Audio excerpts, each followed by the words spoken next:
The sea was merciless that night.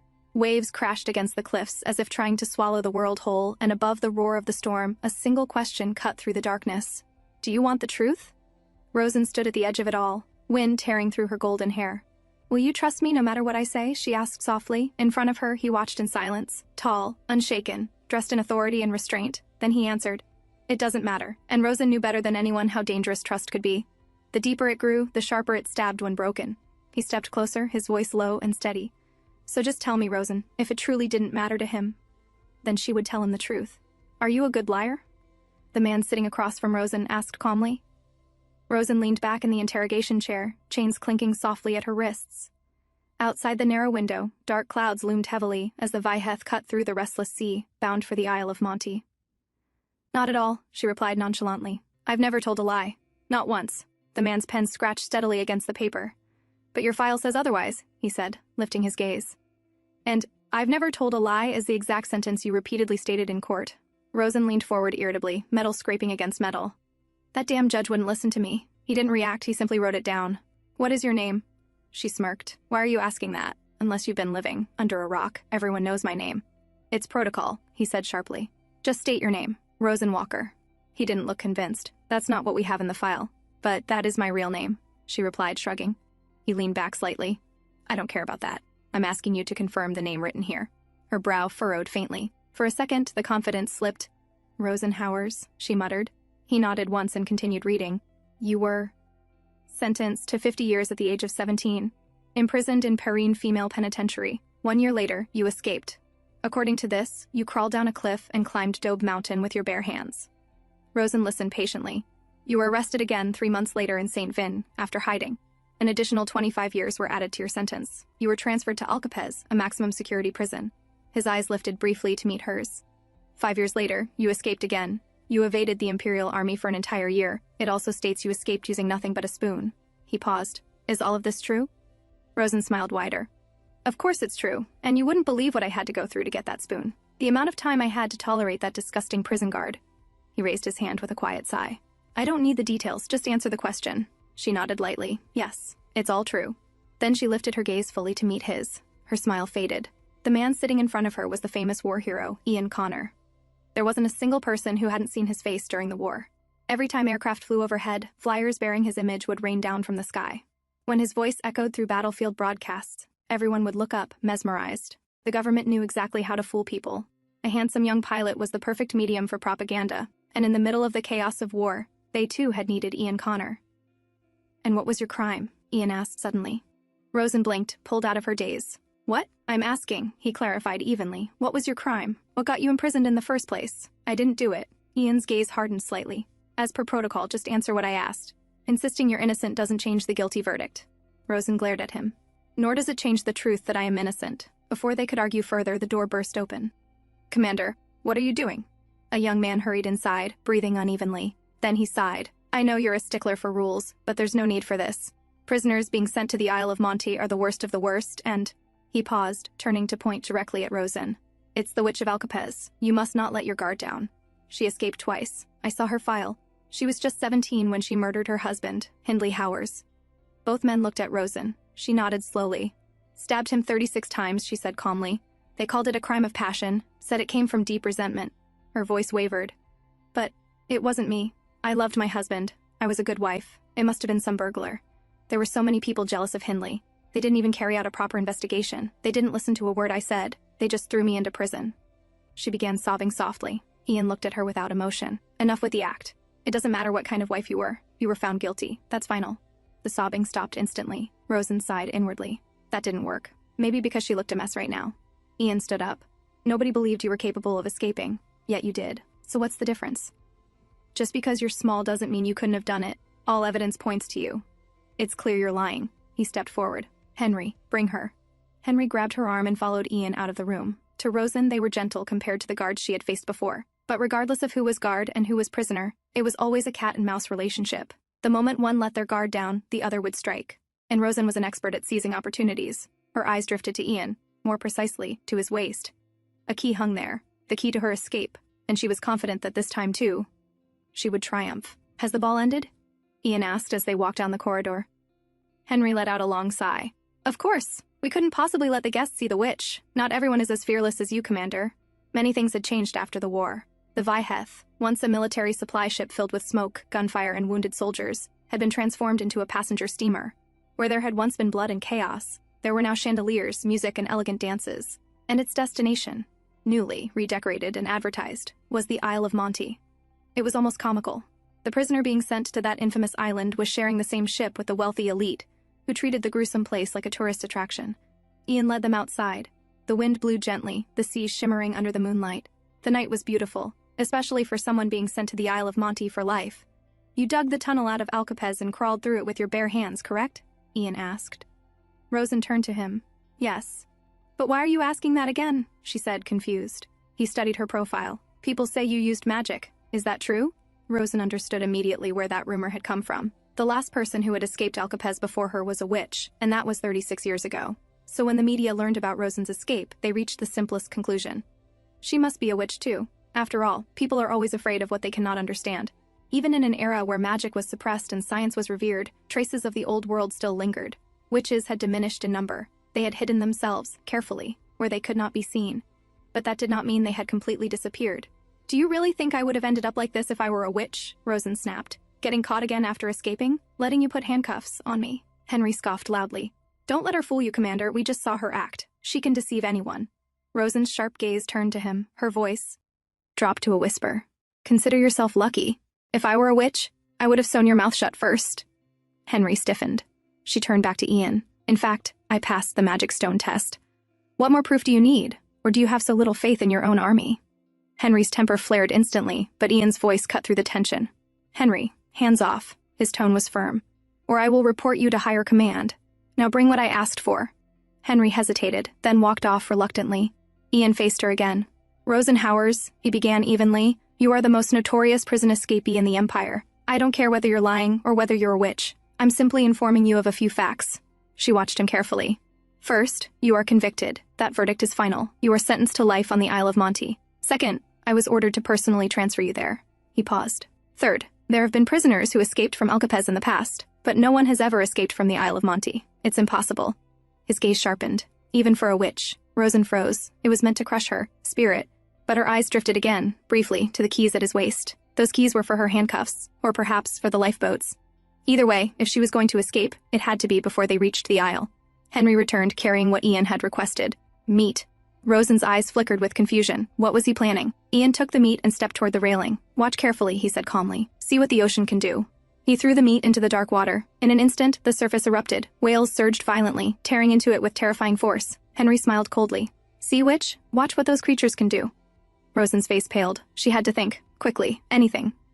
Ian removed his keys deliberately and stepped closer to her. Taking a lifeboat might seem like a good option, he said quietly.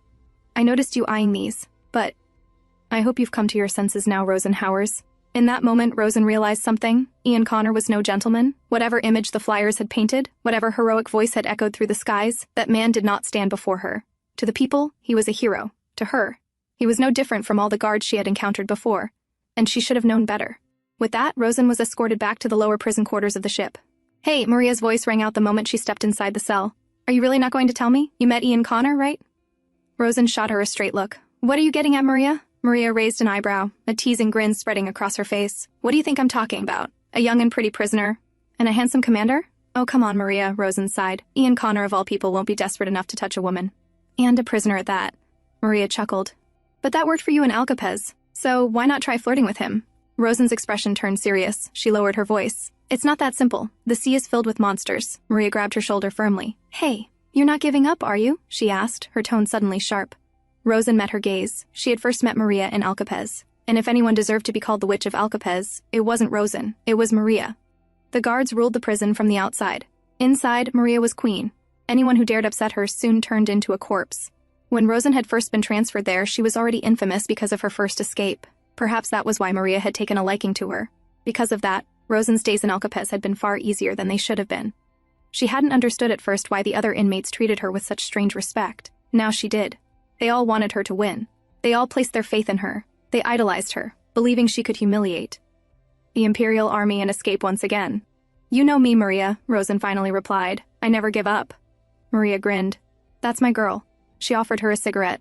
As Rosen held it between her fingers, her thoughts drifted. Ian Connor. He used to be a pilot, she murmured.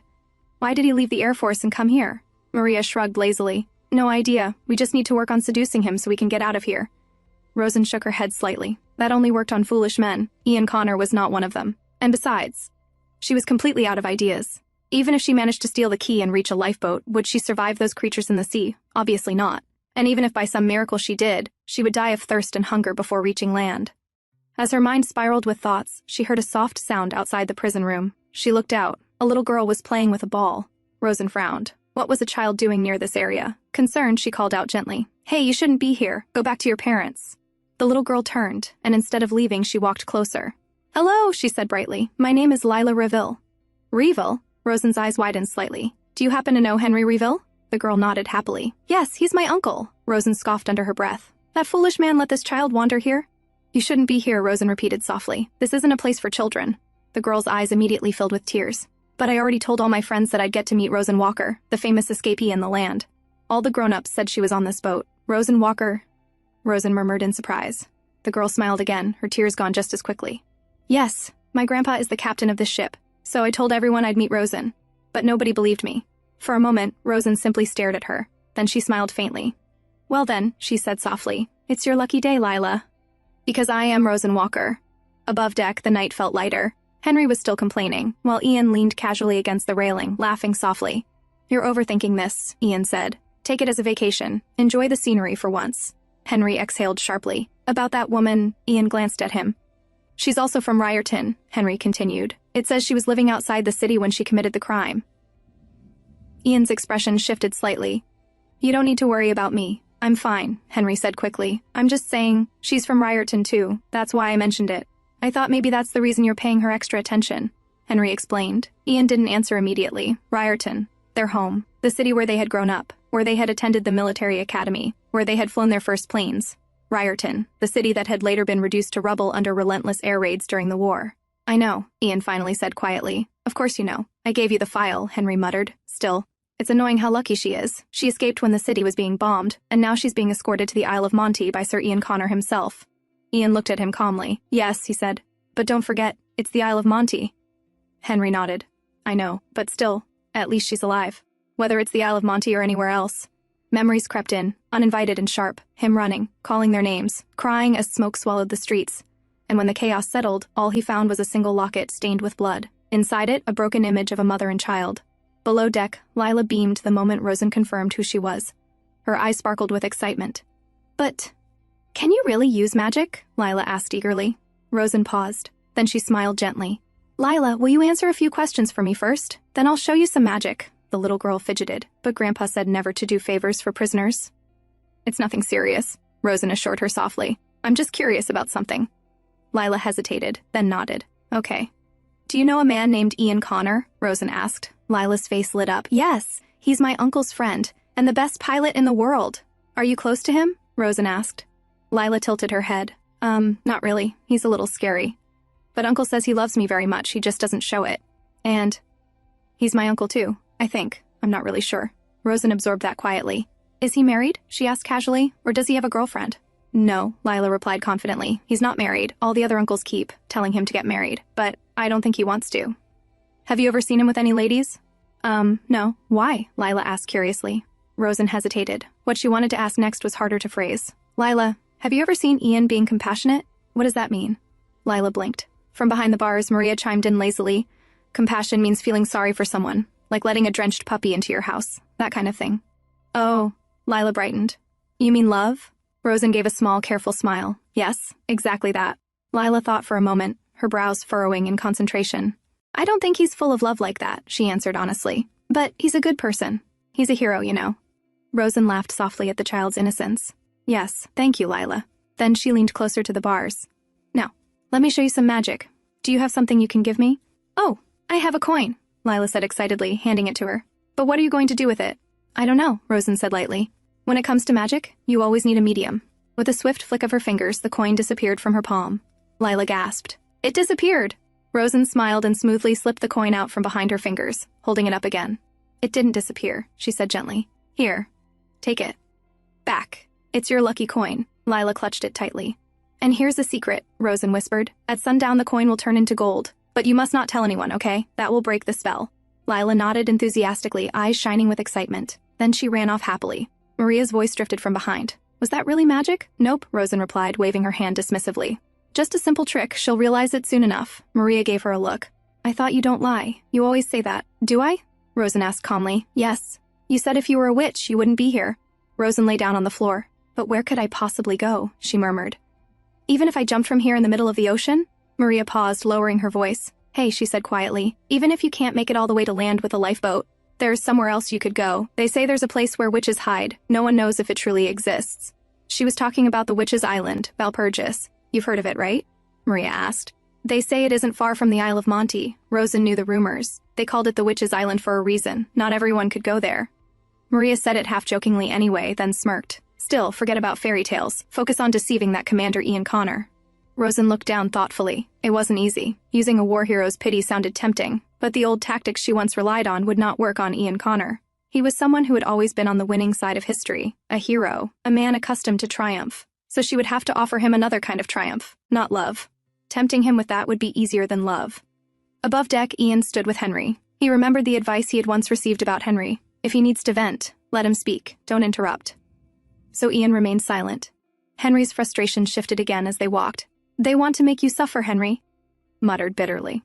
They want to put blame on you for failing to protect Ryerton. That's why they sent you here. They want you to drag down Ryerton's witch with your own hands. Ian didn't respond. Everyone resents her, Henry continued. She's the only one who survived. If you personally escort her to the Isle of Monte, they'll praise you all over again. He sighed. Once this is over, you should live your life. You've got nothing but a glorious future ahead. Ian's gaze drifted to the dark horizon. A glorious future? When the war ended, he had marched beneath the Arch of Triumph. Crowds had chanted his name. Flowers had rained down around him. Had it made him happy? Had he ever felt proud? He couldn't remember. You can't protect everyone, Henry said firmly. There's no such thing as a perfect victory. You're not a god. And forget about Rosen Walker. I'll handle her.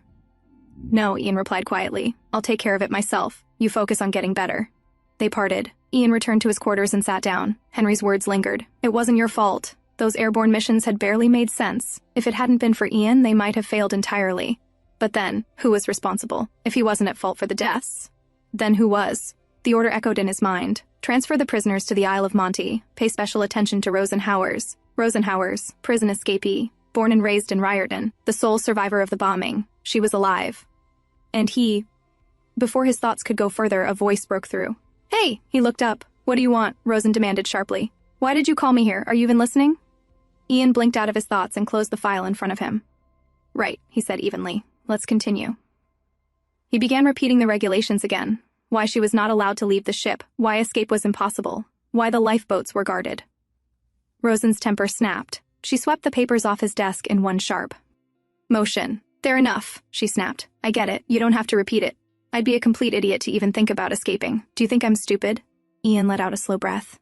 There isn't much difference between a hero and an idiot, he replied calmly. Neither lacks courage. Even you are considered an anti-hero by some. His gaze sharpened. But to me, you became an idiot the moment you chose to run. Rosen scoffed. So what? You think I should have quietly served 50 years? She leaned forward. Tell me then, hero, what should I have done? She had learned something about this man. He reacted more when she provoked him, when she spoke boldly, than when she cried and acted weak. You should have admitted to your crime, Ian answered. You would have received a reduced sentence. You might have been transferred to a lower security prison. Rosen laughed bitterly. Then I would have been in Ryerton when it happened, she shot back. And I'd be dead. Her voice hardened. And I still don't understand. I didn't kill him. And even if I did, why 50 years? That's the maximum sentence for murder. Ian pointed at the document. It's written in the legislation, but... He stood up. Being sentenced to life and sent to the Isle of Monte. That was your own doing. With that, he turned toward the door. Rosen's heart skipped. If he left now, she would be back to square one. Worse, she might not get another chance. Anything would do. Even nonsense. Then what's the difference between you and me? She called out quickly. Ian paused. You said heroes and idiots are the same, she continued. Then you're an idiot too. Nobody believed we'd win the war, she went on. We're an empire in name, but we're small and weak. We fought a country that brought nations to their knees. And we won. Her voice sharpened. But only in name. What did we gain from it? Ian's fist tightened at his side. The people are broken. The land is ruined, Rosen continued, stepping closer. And you, the so-called hero, are standing here in uniform, transferring a prisoner to a place like that. She poked his chest. In the next second, Ian grabbed the chain of her handcuffs sharply. "Shut your mouth," he ordered. Rosen got him, so she pressed further. "So you call this a victory?" she challenged. "Don't talk about things you don't understand," Ian warned. But she didn't stop. She waited for his patience to snap. She braced herself. She was used to pain. She expected the blow. Instead, a loud bang echoed through the room. Ian's fist had struck the door, not her. "Rosen Howers," he said through clenched teeth. "You're right." She froze. "But you don't have the right to say that." His voice trembled, not with weakness, but with restrained fury. "So many of my comrades were injured. So many died. History will not remember them. It never does." His breathing was heavy now. "They lost their youth, their lives, for the public. We never expected people like you to be grateful, people who only know how to run. But at the very least," his voice lowered, "don't insult them." Rosen stepped out of Ian's cabin, her grip tightening around the cold chain at her wrists. What had she expected from that man? There were times during the war when his voice had echoed through the sky, carried by broadcasts. She had listened to it for hours back then. And now that she had heard it in person, perhaps she had been foolish enough to think that if she kept talking to him, one day he might answer her in that same calm, warm tone. What an idiot she was. "You braided your hair, washed your face. Now what?" Henry said sarcastically as he walked beside her. "Need some makeup too? Why not?" Rosen replied dramatically. "Don't be ridiculous," Henry muttered, grabbing the chain of her handcuffs more firmly. "Don't try those tricks. He won't fall for it." Rosen sighed. He was right, and she almost wished Ian Connor were half as easy to manipulate as this man. She smiled suddenly. "Or perhaps you're the one who's attracted to me?" Henry nearly choked. "What are you even saying? Let's just walk in silence." As they turned the corner, Rosen's eyes caught sight of Lila again. The little girl was wandering alone. A flicker of concern crossed her face. Would she really be all right, roaming around like this? Her gaze shifted back to Henry. He was fumbling absently with the keys at his waist. They really did look alike. Rosen leaned down slightly. "Your niece is adorable. Lila, right?" Henry stiffened. "What? How do you know her name?" As he turned back hurriedly, the keys slipped from his hand and clattered to the floor. Rosen smiled sweetly. "Don't worry, what could I possibly do in cuffs?" Henry sighed as he picked them up. "You really are a witch. But stay away from Lila." He turned again. That was when Rosen saw it. Lila was clutching her throat. Her small body trembled. Her face had turned pale. She was struggling to breathe. "Henry!" Rosen's voice sharpened. "We need to call a doctor!" Henry turned and froze. "Hey, snap out of it! We need a doctor!" Rosen shouted. But he stood there, stunned. What was wrong with him? Useless. Rosen began shouting for help, but the corridor was empty. She turned back to Henry urgently. "I can help her. Uncuff me." Memories flashed in her mind. "Why do we even need to learn this, Emily?" She had once complained. "Of course we need to," Emily had replied patiently. "People die all the time during war. Human life is fragile. But you don't need this knowledge to cure people," Rosen had argued. "And why should we even save them? It's not like anyone's grateful." Emily had smiled softly at her. "Rosen, no one can save the world alone. Not everyone can wield magic. But there comes a time when we all require its power." The words rang clearly in her mind now. Rosen rushed toward Lila. Moments later, people began gathering, drawn by the commotion. Murmurs spread through the corridor. "That young lady saved the child." Rosen sat frozen. On the floor, Lila cradled in her arms. The girl's breathing slowly steadied. After a while, Rosen whispered softly, relief flooding her voice. "I saved her life, Emily." Finally, Henry snapped out of his shock and rushed forward. "Lila, are you okay?" he asked urgently, kneeling beside her. One of the guest ladies stepped forward. "I didn't see everything, but that young woman was holding the child and performing first aid. It looked like she was choking." Rosen remained seated on the floor. Her eyes drifted to the small candy lying nearby. The one Lila had been choking on. Such a tiny thing, so harmless looking. Yet it had almost taken a life. Maybe this candy was just as lethal as a bullet. You didn't have to be a soldier to save someone, and you didn't have to be a soldier to kill someone either. "You were right, Emily," Rosen thought quietly. A faint smile touched her lips. "Hey," she said lightly to Henry, "did you see that?" "If you want to thank me," she continued, lifting her chin slightly, "I'd appreciate some water to wash myself. And maybe some decent food sent to my cell while you're at it." Before Henry could respond, another voice spoke. "I will see to that." Rosen looked up. Ian Connor stood there. Before she could say anything, a trembling voice echoed down the corridor. "Oh, my child! Are you all right? Grandpa!" Lila cried, rushing into the old man's arms. Rosen watched silently. So this was the captain of the ship, Lila's grandfather. She glanced back at Ian. "I was just joking. I don't need a reward." "It's not difficult," Ian replied calmly. "Soldiers always pay their debts. You may be a prisoner, but you are no exception." He reached for her wrists and fastened the handcuffs back on. "But this remains." "Hey," Rosen protested. "Then how am I supposed to wash myself? I'll have someone assist you," Ian replied evenly. "Ian Connor," the old man's voice thundered behind them. "Who taught you your manners? It certainly wasn't me. How dare you put a lady who saved Lila in chains?" "But that's the rule, Captain Reville," Ian answered firmly. "Let her enjoy her freedom." For the moment, the captain insisted. Where would she even go in the middle of the ocean? I cannot ignore the law, Ian argued. That law applies on land, the old man retorted sharply. On the Viheth, I am the law. Rosen almost enjoyed the exchange. But when her eyes fell on Lila again, alive, breathing, smiling faintly, she felt nothing but relief. Captain, she is a prisoner, Ian insisted. The old man gently patted Lila's head. To me, she is the hero who saved my granddaughter. He then turned toward Rosen. Lady Howers, please forgive this foolish young man and his rudeness. Accept my sincere gratitude. Then he paused, realizing something. Oh, where are my manners? Let me introduce myself properly. He straightened slightly. I am former Navy Admiral Alex Reville. Rosen's eyes widened in surprise. Who hadn't heard of Alex Reville? His statue, depicting him standing firm against the enemy, was a famous tourist attraction. She cleared her throat. Captain, I am no lady. And not Howers either. My name is Rosen Walker, you probably already know. Yes, Miss Walker, he said warmly. But if it weren't for you, I might have lost my only grandchild. He studied her thoughtfully. I heard your request, he continued. But treating you like a hero inside that cell would be a disgrace. So, Miss Walker, he said kindly, if you have nothing scheduled tomorrow evening, would you do me the honor of joining us for dinner? Rosen couldn't even imagine herself sitting at such an elegant dinner table. Crystal glasses, fine cutlery, silk gowns. It felt absurd. She opened her mouth to decline, but Captain Reville raised a gentle hand. You don't need to worry so much, he said warmly. It's just family. Before she could respond, Ian stepped forward. Captain Reville, I don't think that would be appropriate. He paused. His eyes met Rosen's. What was he about to say? A murderer? A witch? Someone lowly who doesn't belong among us? Filthy? Dangerous? Suddenly, an old memory surfaced in Rosen's mind. It is always my hope that my aviation corps will better protect all of you. That gentle voice. She had listened to it countless times during the war, cheeks flushing as it echoed through the broadcasts. Now, because she's a murderer, Ian finished coldly. The voice did not match the one in her memory. Not at all, Rosen scoffed lightly. Thank you, Captain Reville, she said smoothly. I'm deeply honored. How could I possibly refuse a good meal? She accepted the invitation, cutting Ian's protest short. Ian stared at her in disbelief. Rosen avoided his gaze, but her thoughts drifted back again. Those flyers again, Rosen? Emily had once teased when she saw her collecting them. I just saw them on the ground, Rosen had said casually, gathering the papers with Ian Connor's face printed across them. Emily had sighed. You're head over heels. Just be careful Hindley doesn't see them. Rosen had only half listened. Her entire attention had been on the man in the picture, Ian Connor. It was difficult for her to admit now that she had once admired him so deeply, and each time he reminded her, through his cold words and rigid stance, that he was nothing like the man of her dreams, her anger rose uncontrollably.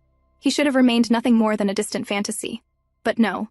Her life had always had a strange habit of dragging her exactly where she never wanted to go. The next day, an attendant arranged by Captain Reville led Rosen to a private bath. Steam filled the room. Rosen lowered herself into the hot water, and for a brief moment, it felt like heaven. She had accepted the captain's invitation only to irritate Ian Connor. But this was unexpectedly good. She couldn't even remember the last time she had bathed like this. Yet she knew better than to grow attached. Warmth had always been a luxury in her life. She had been an idiot once, clinging to small comforts as if they would last forever. Not anymore. Outside, raised voices broke the quiet. Henry had arrived. You can't go in, the attendant insisted. It's Commander Connor's order, Henry replied firmly. Hearing the commotion, Rosen stepped out, wrapping a towel around herself. What is it? She called. Do you have something to say to me? Henry immediately covered his eyes. You are aware that I'm a man, right? He muttered awkwardly. He turned to the attendants. Wait outside. I have something confidential to discuss with her. It won't take long. They hesitated, but at the mention of Ian Connor's name, they obeyed and stepped out. Rosen narrowed her eyes. So what is it? Rushing in here and forcing everyone out? Henry sighed. Just stay there. I'll leave once I'm done. Rosen slipped back into the tub behind the screen. You're a terrible liar, she said coolly. Ian Connor would never order you to come into my bath. At most, he'd tell you to guard the door. So whatever it is, say it without using your boss as an excuse. Henry hesitated. Then he said quietly, It's about Lila. Rosen's expression softened slightly. Oh? How is she? She's fine. The doctor saw her last night. Rosen nodded, but it was Henry who didn't seem fine. Are you really a pilot? She asked casually. You didn't look very brave last night. Henry fell silent for a moment. Then he spoke. I had a sister and a brother-in-law, Lila's parents. Rosen didn't interrupt. You know Ryerton was bombed during the war, right? He continued. Were you there that day? Rosen sighed softly. No, she hadn't been there. That was the day she escaped prison for the first time. It was only later, in Alcapez, that she learned what had happened to Ryerton. My sister was there, Henry said quietly. Lila was just a baby. Rosen listened in silence. When she had first heard about the bombing, she hadn't believed it. How could a city as large as Ryerton simply disappear overnight? You know, I could have stopped it, Henry murmured slowly. But I didn't. It wasn't something that concerned Rosen directly. But still, why didn't you stop it? She asked quietly. Henry exhaled. That day, we ran into enemy aircraft in our airspace. It was chaos. Their fleet split into two groups, one heading toward Malona and the other toward Ryerton. He swallowed. Malona was the capital city, and Ryerton was our hometown. Rosen listened in silence. It was Commander Ian Connor who had to decide, Henry continued. He said, "We will defend Malona." He let out a long breath. It was the right choice. I don't blame him. There was nothing more we could have done. He looked down at his hands. During the war, I kept going, but when it ended, my head broke. I couldn't fly anymore. That's when I realized I wasn't the man I used to be. He paused. But I still have Lila. The room fell quiet. So is that why you hate me? Rosen asked slowly. Because I'm the criminal who survived, while your innocent sister died? Henry didn't hesitate. Yes. Rosen nodded faintly. I see. That's understandable. Then go on hating me. Just as people needed a hero to worship, they also needed a witch to blame. Two sides of the same coin. Henry took a breath. But I came here to apologize, he said at last. Without you, Lila wouldn't be here. His voice softened. Thank you for saving her life, Rosen Walker. Outside, the attendants shifted nervously. They wanted to step in, but how could they, if it was supposedly Commander Connor's order? Then their eyes widened. Ian Connor himself had just arrived. Inside, Rosen peeked from behind the screen. Thank you, she said lightly. Then how about showing me how grateful you are? Her gaze drifted toward the keys hanging at Henry's waist. Never, Henry said firmly. Don't even think about it. Rosen smiled. Why do you treat me like that? Because I'm a prisoner? Do you really believe I killed him? Henry stiffened. What if I didn't? She continued softly. And even if we pretend I did? What if he deserved to die? Henry clutched his head. I'm not listening. I'm not listening. Don't trick me. Rosen laughed quietly. Fine, forget the keys. How about another favor? She stepped closer, lowering her voice, whispering something near his ear. Henry's eyebrows rose. What are you up to now? Nothing, she replied sweetly. Just asking for a small favor. The door suddenly swung open. Ian Connor stood at the entrance. What on earth is going on here? He demanded furiously. Henry's face paled the moment he saw Ian at the door. It's not what it looks like, he blurted out. Ian's eyes shifted to Rosen, then back to Henry. Are you really going to try to convince me of that right now? He asked coldly. Henry hesitated. Well, you see, I needed to talk to Rosen Walker. Ian's jaw tightened. Get out. Now. Henry didn't argue further. He stepped out, knowing very well he was already in trouble. The door shut. Ian turned slowly toward Rosen. Without a word, he grabbed a large towel from the side. Rosen Walker, he said stiffly, pointing toward the sofa. Please sit there. She hesitated but obeyed. In the next second, he wrapped the towel securely around her, covering her properly. She looked up at him. He seemed angry, but there was something else there too. Silence lingered. He looked awkward, almost uneasy. Finally, he spoke. Did Henry do something against your will? He asked carefully. I mean, did he force you in any way? Rosen blinked. No. Ian's gaze didn't soften. You can tell me. If you want, I can arrange a different guard for you. She studied him. Why was he doing this? Henry was his subordinate. She was just a convicted prisoner, a so-called witch. Do you not even trust your own men? She asked lightly. The ones who fought beside you in war? Ian answered immediately. People are complex. He's a good soldier. That doesn't make him perfect. He looked directly at her. So answer me. Nothing happened? Rosen held his gaze, then decided to take pity on him. It's nothing like that, she said casually. We were just talking. Apparently, he was too shy to thank me in front of everyone. She smirked faintly. But trust me, I wouldn't waste my time with a big baby like him. Boring. And it's clear he couldn't give me what I wanted anyway, so what's the use? Ian's eyes narrowed slightly. How did you manage to deceive everyone? He asked suddenly. The question caught her off guard. It's obvious, he continued. You're always looking for a chance to lie. Even now, I can read you like a book. Rosen smiled slowly. Would you like to know how I managed to deceive everyone? Ian didn't respond. Instead of standing over her, he quietly sat down in front of her. Because I didn't deceive anyone, Rosen said calmly. They just pretend to be deceived. Ian frowned slightly. What do you mean? It doesn't matter whether I'm a good liar or not, she said. People only hear what they want to hear. No one truly cares about the truth. They just need a scapegoat, someone they can point at without feeling guilty. So I say whatever I want, knowing nothing will change regardless of what I say. She tilted her head, smiling. But I suppose you really are a hero. So noble of you to even take time to worry about a lowly prisoner like me. Ian ran a hand through his hair, pushing it back. Then he looked at her quietly. Then tell me, he asked, do you also consider me a hero? Rosen laughed softly. Does it surprise you that even a criminal like me would look up to a hero? Ian rubbed the back of his neck. No, I didn't mean... I had a crush on you. Like everyone else, she said casually.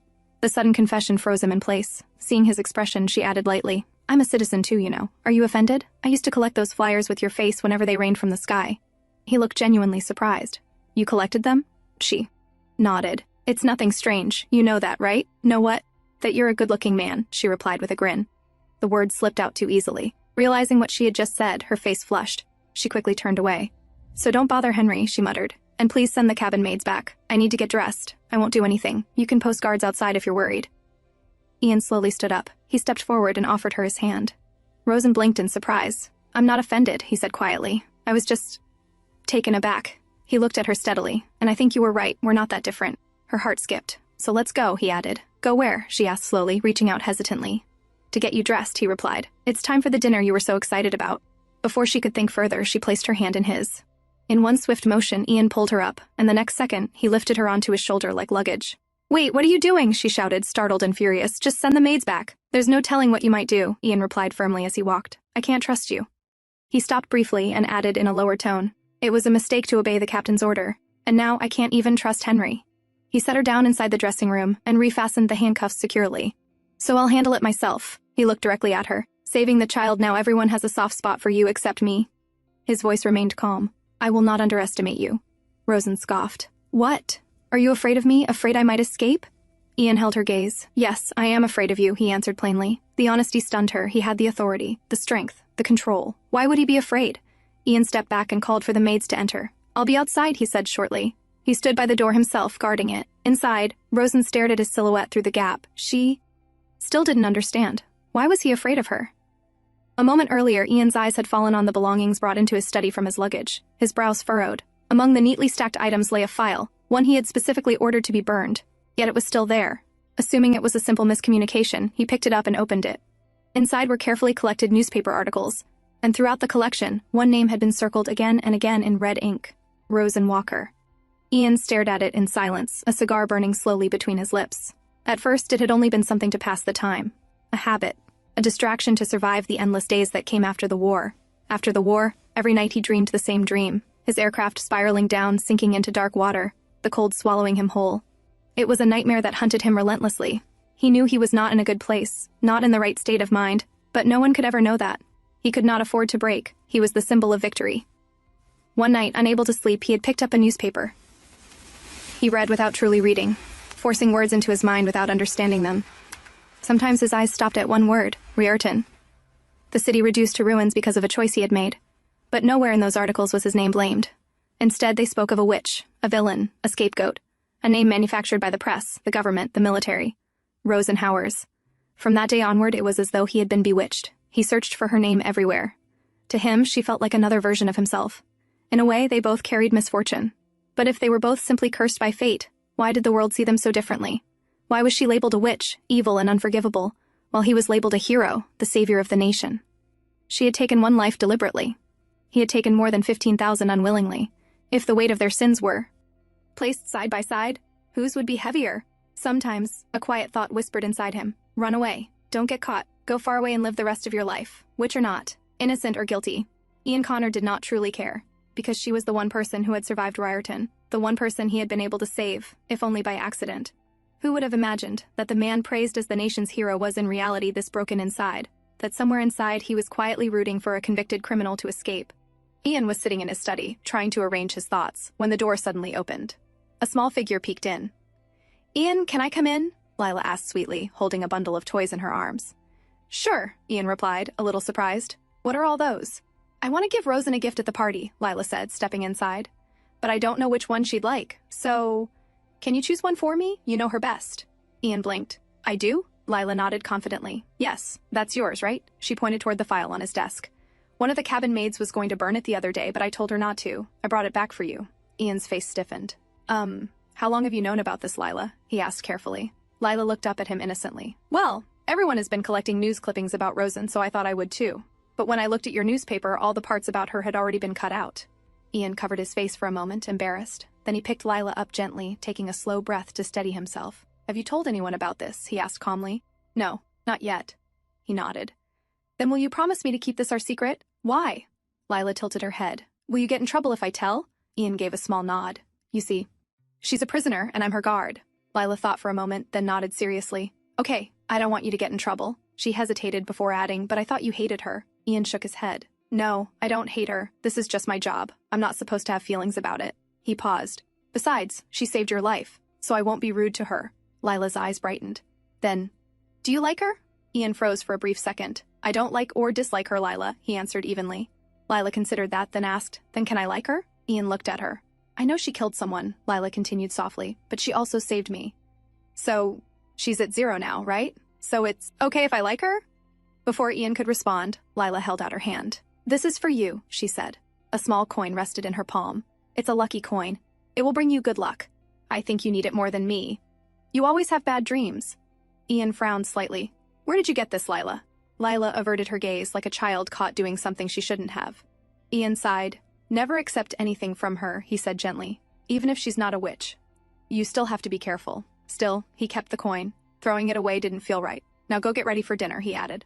Lila nodded, then paused at the door. But Ian, do you know where Uncle Henry is? He's keeping an eye on Rosen Howers, Ian replied. Lila shook her head. But I just checked. He was not outside the door. Ian froze, then headed for the door. As he stood outside, he forced himself to stay calm. After all, he was used to this, hiding his emotions, burying them deep where no one could see. Hey, nothing happened. You have to believe me, Henry pleaded, his voice strained with urgency. Ian didn't budge. Be quiet, he said coldly, and behave properly. I am behaving. We were just talking, Henry argued. Inside the room, Rosen stood still, listening. A flicker of worry crossed her face. Was Henry going to get in trouble because of her?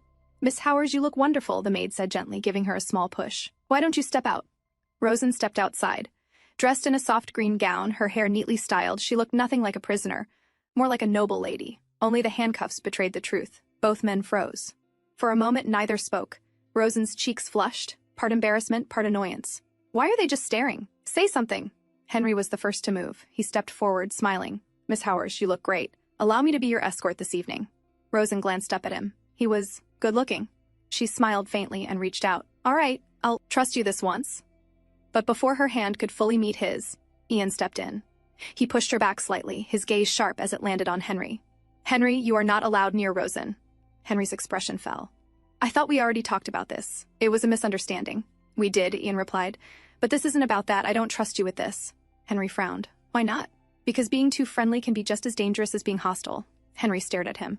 You don't trust me? You think I'd set her free and ignore your orders? Ian said nothing. Henry's face stiffened in disbelief. This isn't about that misunderstanding, Ian continued coldly. There's no telling what kind of scheme the two of you came up with in that room. Rosen, standing beside them, felt both amused and a little guilty. He's not wrong. But she was just asking about tonight's dinner, Henry added quickly.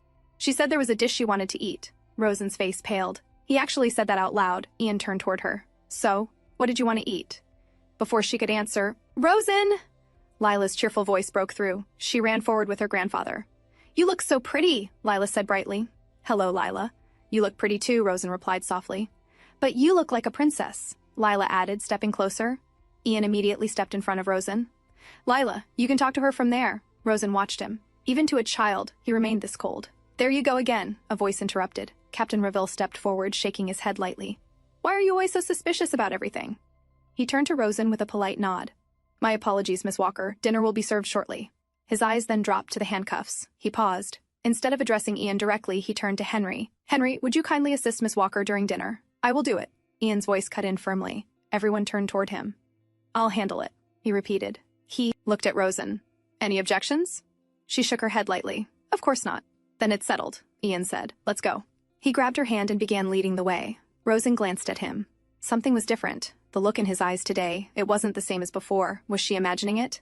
No, those gray eyes, they felt sharper now, more piercing. Maybe he was right. Maybe they really were the same. Or maybe she was just deluding herself again, clinging to some fantasy to survive this reality.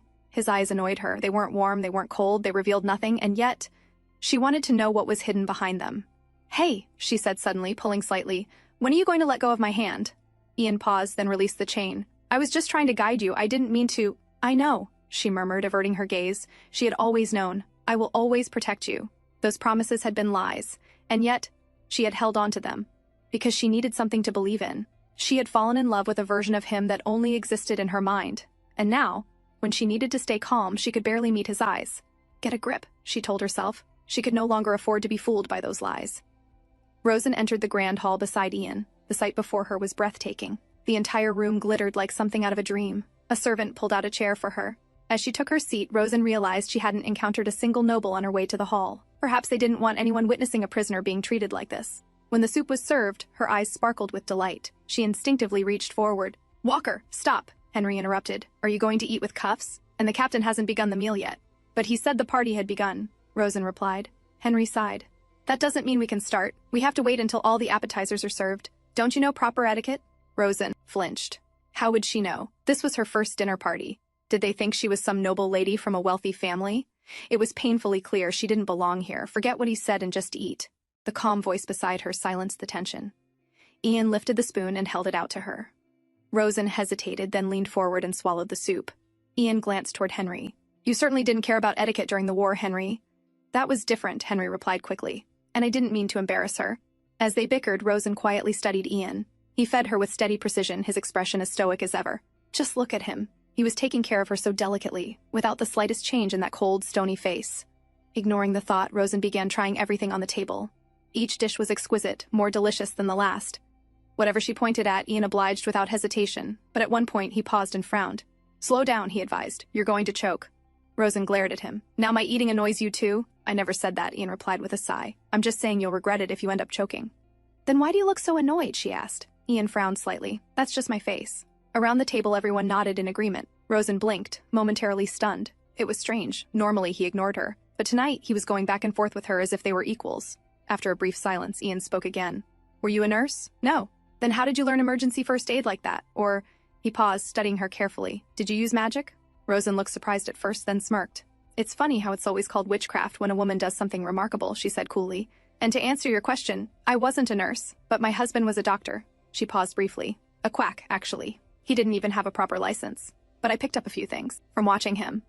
Of course, Hindley Howers had once had a wife who truly was a witch, but it wasn't her. Emily was the real witch. An awkward silence settled over the table, as though it had finally struck them. She was a murderer, but it had all been over the news for years, so why did he have to ask? Miss Walker, Captain Reville spoke gently, breaking the tension. May I ask how old you are? The newspapers were quite insistent about your age. One even claimed you were 70 and used magic to appear younger. Rosen answered calmly. I am 25 years old, Captain. The captain stared in surprise. Then that means, when you got married? Rosen nodded. Yes, I was 15. The captain let out a hesitant laugh. That was rather young. Was it your parents' decision? No, sir. I am an orphan. Silence fell once again. The atmosphere grew heavy, uncomfortable. Henry cleared his throat. A 15-year-old getting married? How old was your husband then? Rosen continued chewing her food. Why does it matter? He's dead. The table fell silent yet again. She hadn't meant to kill the mood, but it was the truth. Ian sighed softly. Both of you, please stop this and enjoy your meal. Don't forget Lila is here. It's okay, Ian, Lila said innocently. I've already read the articles. I know Rosen killed her husband. A pause followed. But it might not have been her who did it, Lila added, lowering her gaze. Lila, Ian reminded gently, she has already been convicted. But she says she didn't do it, Lila argued. Why won't anyone listen? Because she is lying, Ian replied firmly. It is true that she saved you, but she also killed her husband. Lila looked down, her voice trembling. But if nobody believed me, it's possible nobody believed Rosen either. And I'd be upset if it were like that. Her eyes filled with tears. Under the table, Rosen kicked Ian lightly, whispering for him to be kinder. Ian frowned. Why did you give her that coin? That coin was already hers, Rosen replied. I just performed a little trick and gave it back. She knew what he meant. He was reminding her that she had lied to Lila about it bringing luck, and therefore, she was a liar. But Rosen was telling the truth, Lila exclaimed. It really did bring me luck. It's all right, Lila, Rosen said softly. It's fine. Coincidences added up. And sometimes a lie became the truth. Children were innocent. And it was easy to take advantage of that innocence. And that was all she had done. Soon, new dishes were served. Rosen's eyes lit up with delight as she gazed at them. Then her attention paused at one particular plate. Howers, is there anything you'd like to try? Ian asked. Rosen grinned. Yes, I'd like to have Mary a fruit. Ian sliced the fruit carefully and dipped the spoon before offering it to her. She tightened her grip and swallowed it. Is there anything else we can get for you, Miss Walker? The captain asked politely. Howers, the captain is asking you something, Ian said, turning toward her. Then he froze. His eyes widened. Rosen sat there. A thin red drop of blood began to ooze from the corner of her lips. What's wrong, Walker? Someone exclaimed. Chairs scraped as everyone stood. In the next moment, Rosen collapsed to the floor. She had succeeded. She was sorry Lila had to witness this, but she would not return to her cell without a fight. She needed more time. Her present self knew there were no such things as saviors. Patience and anticipation only led to disappointment. She had to save herself, even if it meant hurting herself in the process. And hopefully, Ian Connor would react exactly as she expected.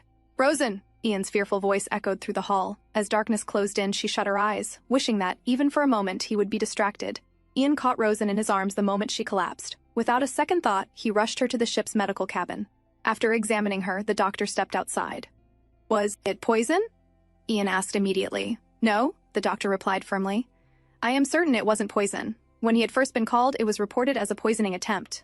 But when he arrived, the situation had been chaotic, everyone panicking, even the soldier escorted back to his cabin. The only one who seemed composed was Sir Ian Connor, and even he seemed slightly off. But that was understandable. It was a serious situation. It was simply her body reacting to that fruit, the doctor explained. That's all. Everyone else who ate it is perfectly fine. Ian's gaze sharpened. So you're saying she did it on purpose? The doctor hesitated. I can't say for sure. If she wasn't aware of the allergy, then it was an accident. But if she was aware, he paused, then it would be self-harm. Ian's eyes widened. He turned toward Rosen, lying unconscious. Are you saying she tried to take her life?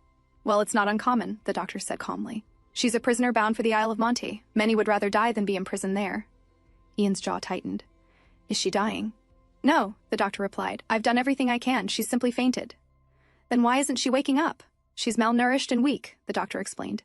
It may take time for her to regain consciousness. Ian's voice grew quieter, more serious. If she doesn't wake up, could she die? The doctor hesitated again. I cannot say for certain, but it is possible. Prisoners often fall ill in such conditions. Given her current state, it wouldn't be unreasonable to think she could become sick and die as a result. Ian, a small voice called from behind. Ian turned. Lila stood there, her eyes filled with worry. Are you going to send Rosen back? She asked softly. I went there. I saw the place. It wasn't good. Her voice trembled. She'll get sick there. Please don't send her back. Please, just let her rest a little longer before you send her back.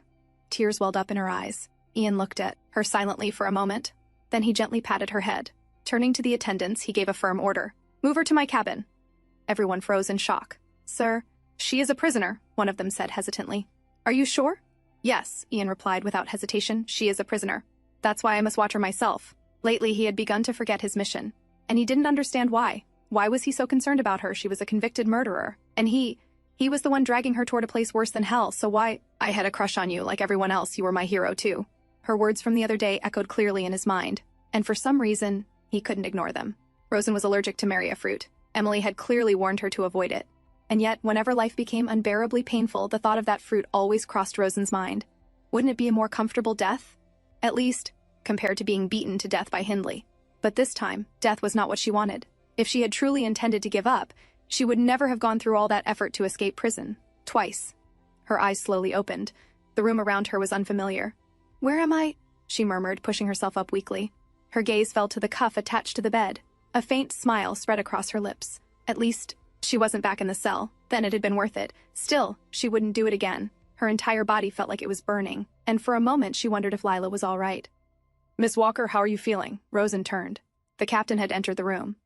Oh, Captain, I didn't see you there, she said softly. It's all right. Don't strain yourself, he replied gently. The doctor said you need plenty of rest. Rosen nodded. I see. The captain sat down and looked at her quietly for a moment. Do you know how much time we have left before reaching the Isle of Monte? He asked. Rosen blinked, startled. We will arrive in 3 days, he continued. We are heading west. Even though the wind is against us, sailing is easy now with steamers. Quite impressive, isn't it? Is this your cabin, Captain? Rosen asked. No, he replied. It's Ian's. Then, where is he? He stepped out for a smoke. Rosen paused, remembering. I thought pilots didn't smoke. The captain was silent for a moment before answering. Well, the war is over. But he's still a pilot, right? There are still aircraft to be flown. No, the captain said. He's quitting. He has done enough. I see, Rosen murmured. For some reason, that made her feel sad. He was very worried about you, Miss Walker, the captain added. Rosen let out a small laugh. I'm sure he's regretting his decision. After all, he hates breaking rules. You see, the captain said slowly, he may not be as warm as the war propaganda made him seem, but he is not as cold as you think. He reached into a drawer. Look at this. He pulled out a small glowing object. I gave him this when he was about 12. I found it while sailing through the Kinteri Islands. It's fluorescent moss. You can see it glow like a torch at night. He handed it to Rosen. Then he took out a few more items. These as well. A pair of binoculars and a sea chart. He pretends not to care, but he's quite sentimental. He pointed at the map. Here, this is where we are now. And this is where we started. We've made good progress. I gave him this 15 years ago. Rosen looked at the chart carefully. It seems you've known him since he was very young, she said. You could say that, the captain replied. He was a few years above Henry in military school. I suppose they were close then? The captain shook his head lightly. No, Henry hated him, said he was too strict, too stiff, called him a devil and begged me to take him home. He paused. But even without Henry, I would have noticed Ian. He stood out. Rosen smiled faintly. His parents must have been proud of him. To her, Ian. Connor was someone who must have grown up surrounded by love. A proud family. A large home. A life she could never imagine. A perfect portrait. I'm sure they would have been, the captain said quietly, if they had lived to see him grow. Rosen flinched. His parents are gone, the captain continued. He lost them both to illness when he was very young. He looked down. After that, he and his inheritance were passed from one relative to another, Until he entered military school at the age of 10. I believe he was tired of people fighting over what he owned. He sighed. In military school, the government takes care of everything.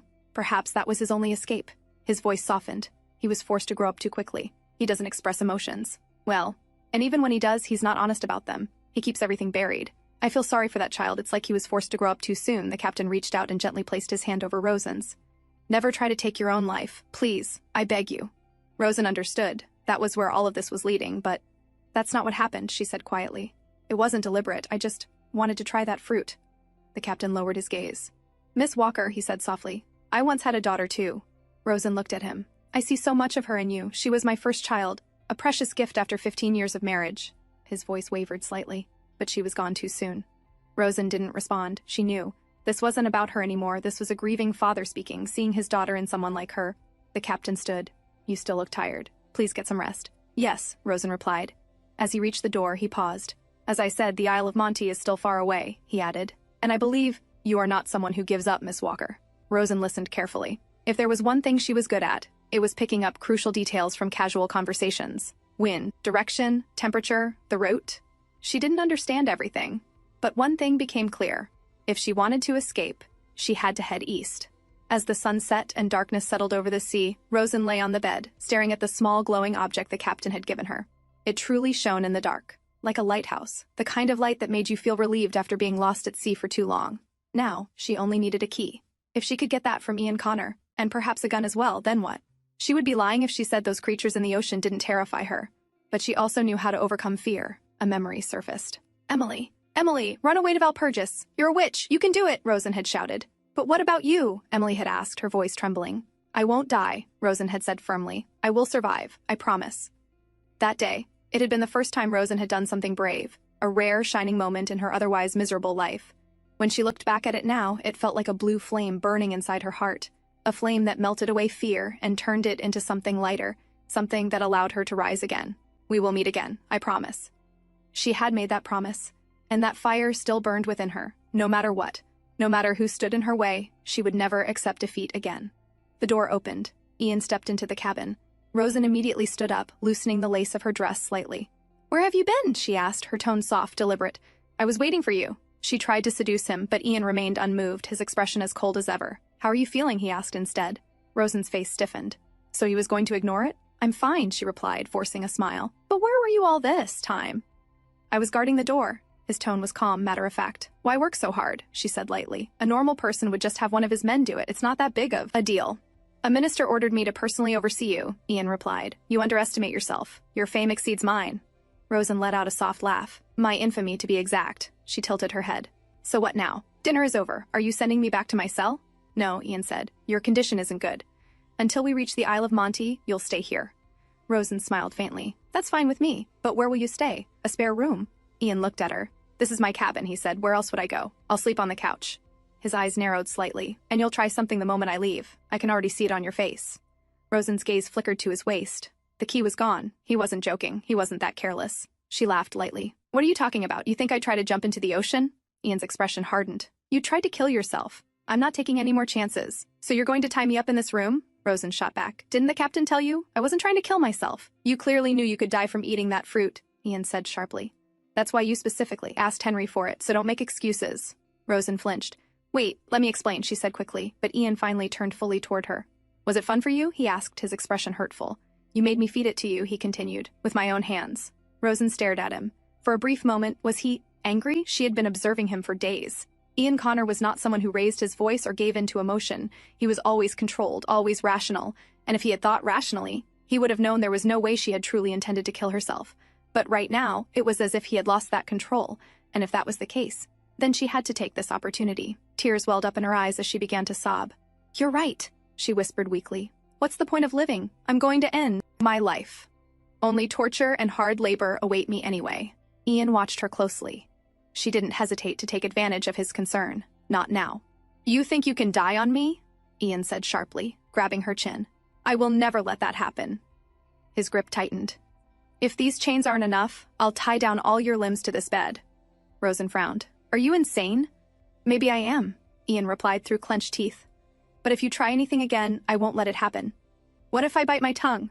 I'll gag you. Then I'll hold my breath. Stop talking nonsense, Ian snapped, tilting her chin upward. You can't die by holding your breath. His voice dropped, confusion slipping through. I don't understand. He looked at her, searching. You went through all that just to escape prison, so why are you doing this now? Why are you giving up? Rosen's eyes hardened. You have the audacity to ask me that? She shot back. It's because I can't escape, and you're the one who told me that. Her voice rose. You showed me those creatures. You scared me. It was him. He had told her to give up, to accept her sentence. So why was he saying this now? I was just being cautious, Ian said quietly. I never imagined you would do something like this. He paused. I know you're not someone who gives up until your last breath. Rosen stared at him. He knows me? What could he possibly know about her? The Witch of Alcapez. The murderer. You know me? She scoffed. Who are you to say that? Her voice turned sharp. Answer me, Sir Ian Connor. What do you know about me? Ian exhaled slowly. Don't get angry. Of course, I don't know you that well. His hand moved gently, brushing a strand of hair away from her face. But I know more than you think. What are you trying to say? Rosen pressed. I don't understand. Be clear. Ian fell silent. For a moment. Then, in a low whisper, he said, Don't die. Rosen froze. What? Please, Ian added quietly. Promise me you won't do anything like this again. At least, not while we're on this ship. Why should I? Rosen asked coldly. For whom? This is my last chance to mess things up for you. Why would I give that up? Ian didn't deny it. Yes, he said. You won't survive there. You won't be able to escape either. He stepped closer. But listen, I'm going to make you an offer. He reached down and unlocked the cuffs on her wrists, then her legs. Hey, what are you doing? Rosen asked, startled. But Ian ignored her and pulled her up to her feet. For the first time, she felt light, free. I'll let you walk freely in this cabin, he said. Under my watch, it won't be for long. But you'll get proper sleep, good meals. His voice softened slightly. Take this time to look back on your life. He paused. At least until we reach our destination. Promise me, Rosen, you won't try anything like that again. Rosen looked at him. How strange. He wanted her to promise she wouldn't take her own life. And he sounded genuine. What was he trying to do? But for now, she just needed to play along. Okay, she whispered softly. I promise. She didn't have much time anyway. They would reach the Isle of Monte in 3 days, so she had to act. From now on, she would behave like someone who had given up, someone simply enjoying the last bit of freedom she had been granted. And for that, she needed something. Booze, she said lightly. Get me some booze, something strong, and please, I'm dying for a smoke. Ian looked at her. Please, she added, almost playfully. Even a prisoner on death row is granted a final wish, right? Ian let out a quiet sigh. Without a word, he offered her his pack. Rosen took a cigarette and lit it, inhaling slowly. As for alcohol, Ian said, watching her, I'll get it for you tomorrow morning. Sure, she replied, smiling faintly. Smoke drifted into the air as Rosen's mind began to race. After this, he would tell her to sleep. She couldn't let that happen. She needed to keep him talking, to gather more information. But what could she ask without making him suspicious? I have a question, Sir Ian Connor, she said casually. What? He replied. When did you start smoking? It's discouraged among pilots. Toward the end of the war, he answered. What made you start? She asked, keeping her tone light. Ian glanced at her. Why? Is it a problem? No, Rosen shook her head. It just doesn't seem like you. You're a pilot. To her, he belonged in the sky. That was where he shone the brightest. Whenever his aircraft passed overhead, she used to reach up with both hands, as if she could catch it. She never cared whether they won or lost the war. Because she had been too busy, worshipping Ian Connor as he soared through those blue skies. She had fallen in love with that feeling, that sense of freedom he carried with him. Not anymore. And the war is over, Ian answered calmly. Rosen turned toward him. Then why aren't you married? The question caught him off guard. He frowned. That's none of your business. Well, it's not just me, Rosen said lightly. All your fans across the Empire are dying to know. Ian looked away slightly. There's no telling when a pilot might die in war. I'm better off without a family. Rosen tilted her head. So you're saying no soldier should get married? You went to war without even a picture of your sweetheart stitched into your helmet? Ian gave a faint grin. Maybe some do things like that, but not everyone. Rosen blinked. Was it just her imagination, or did he actually smile? You're too dry, she said, half teasing. No offense, but you're very different from what the media made you out to be. I suppose, Ian replied. Did they force you to become the poster child of the war? She asked. Well, someone had to do it, he said simply. Rosen let out a small laugh. It's your fault for being good-looking. Still better than wanting the role and not having the face for it, right? Ian's lips curved slightly. Again. Is it? Rosen blinked once more. He's smiling. But I don't think people need to get married, Ian added. Rosen smiled. If I were you, I'd have at least 3 wives, and honestly, it would be better for a wife to share you than end up with some loser. She giggled softly, then added, more casually, but from experience, I think a woman doesn't really need a man in her life. She paused. Of course, that doesn't mean I killed Hindley. You know that, right? Ian frowned. Don't talk nonsense. The Empire abolished polygamy long ago. Rosen laughed. You really know nothing about real life, do you? That might be true for the rich people like you, but in the countryside, it's common for men to have more than one wife. She tilted her head slightly. Want to know something? Ian remained silent. I was Hindley's other wife. A quiet pause followed. Of course, you didn't know, Rosen added calmly. How could you? I never told anyone. Ian's expression didn't change, but his silence deepened. I think it's time for bed, he said at last. Rosen stood up slowly. Don't you want to know more? She asked. She stepped closer, then, without hesitation, slid onto his lap. Leaning in slightly, she smiled. You see, I can tell you secrets far more entertaining than anything you've read in those newspapers. Ian looked at her. Rosen smiled faintly, thinking her plan was working, but then, I'm not interested in the least, Ian said flatly. Before she could react, he pulled her off and laid her back onto the bed. Rosen lay there, annoyed. That completely failed. But she couldn't just go to sleep like this. She had to keep him talking. Hey, she called out. Aren't you going to cuff me? I can do that before I go to bed, Ian replied calmly. Aren't you going to bed then? She asked. I don't need much sleep. Rosen narrowed her eyes. Don't need much sleep. Or you can't fall asleep. Both, he answered without hesitation. She studied him. He did look tired. After a moment, Ian picked something up and handed it to her. Rosen blinked, then frowned. Hey, I'm not a child. It's a gift from Lila, Ian said simply. Rosen paused. Why didn't you say that earlier? She hugged the toy quietly, then looked down at it. Tell Lila I said thank you, she murmured. Now go to sleep, Ian said. Rosen scoffed lightly. Hey, would you be able to sleep knowing you'll die in 3 days? I can get plenty of sleep. After that, anyway. So what are you planning? Ian asked. Staying awake for 3 nights? Rosen smirked, then her tone shifted slightly. But seriously, don't you want to know the truth? Ian pulled the covers over her. I already know the truth. Now go to... Before he could finish, Rosen grabbed his hand. No. Her grip tightened. I'm going to talk until I fall asleep. I don't care whether you listen or not. She looked at him, her voice quieter now. How a story unfolds depends on who's telling it, doesn't it? So shouldn't at least one person hear my version? Her fingers curled slightly around his hand. I don't care whether you believe me or not. I know you never will. She exhaled softly. But it doesn't matter. It's all in the past now. Her voice dropped to almost a whisper. So, please, just listen to my story. I'll start from when I was 15. Until then, my life was rather boring, and this time, Ian didn't interrupt. He listened.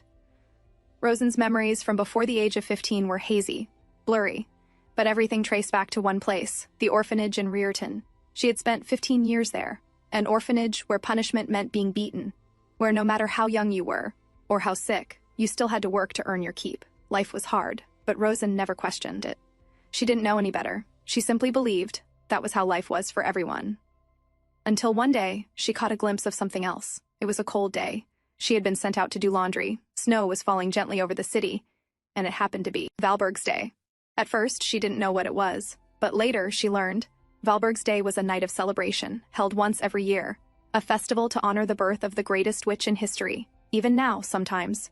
Rosen wondered, if I hadn't looked into that window that day, would my life have been different? Maybe she could have lived a dull, quiet life, without hope, but also without despair. That day, she had paused outside a house, and through the window, she saw a family. They were gathered around a table laughing, wearing clean new clothes, eating warm food.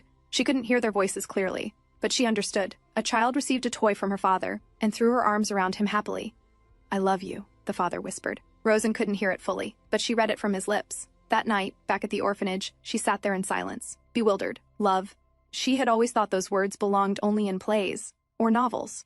But that wasn't true. People said them in real life. Parents to their children, lovers to each other, and suddenly an unbearable sadness settled inside her, because for the first time she realized no one had ever said those words to her.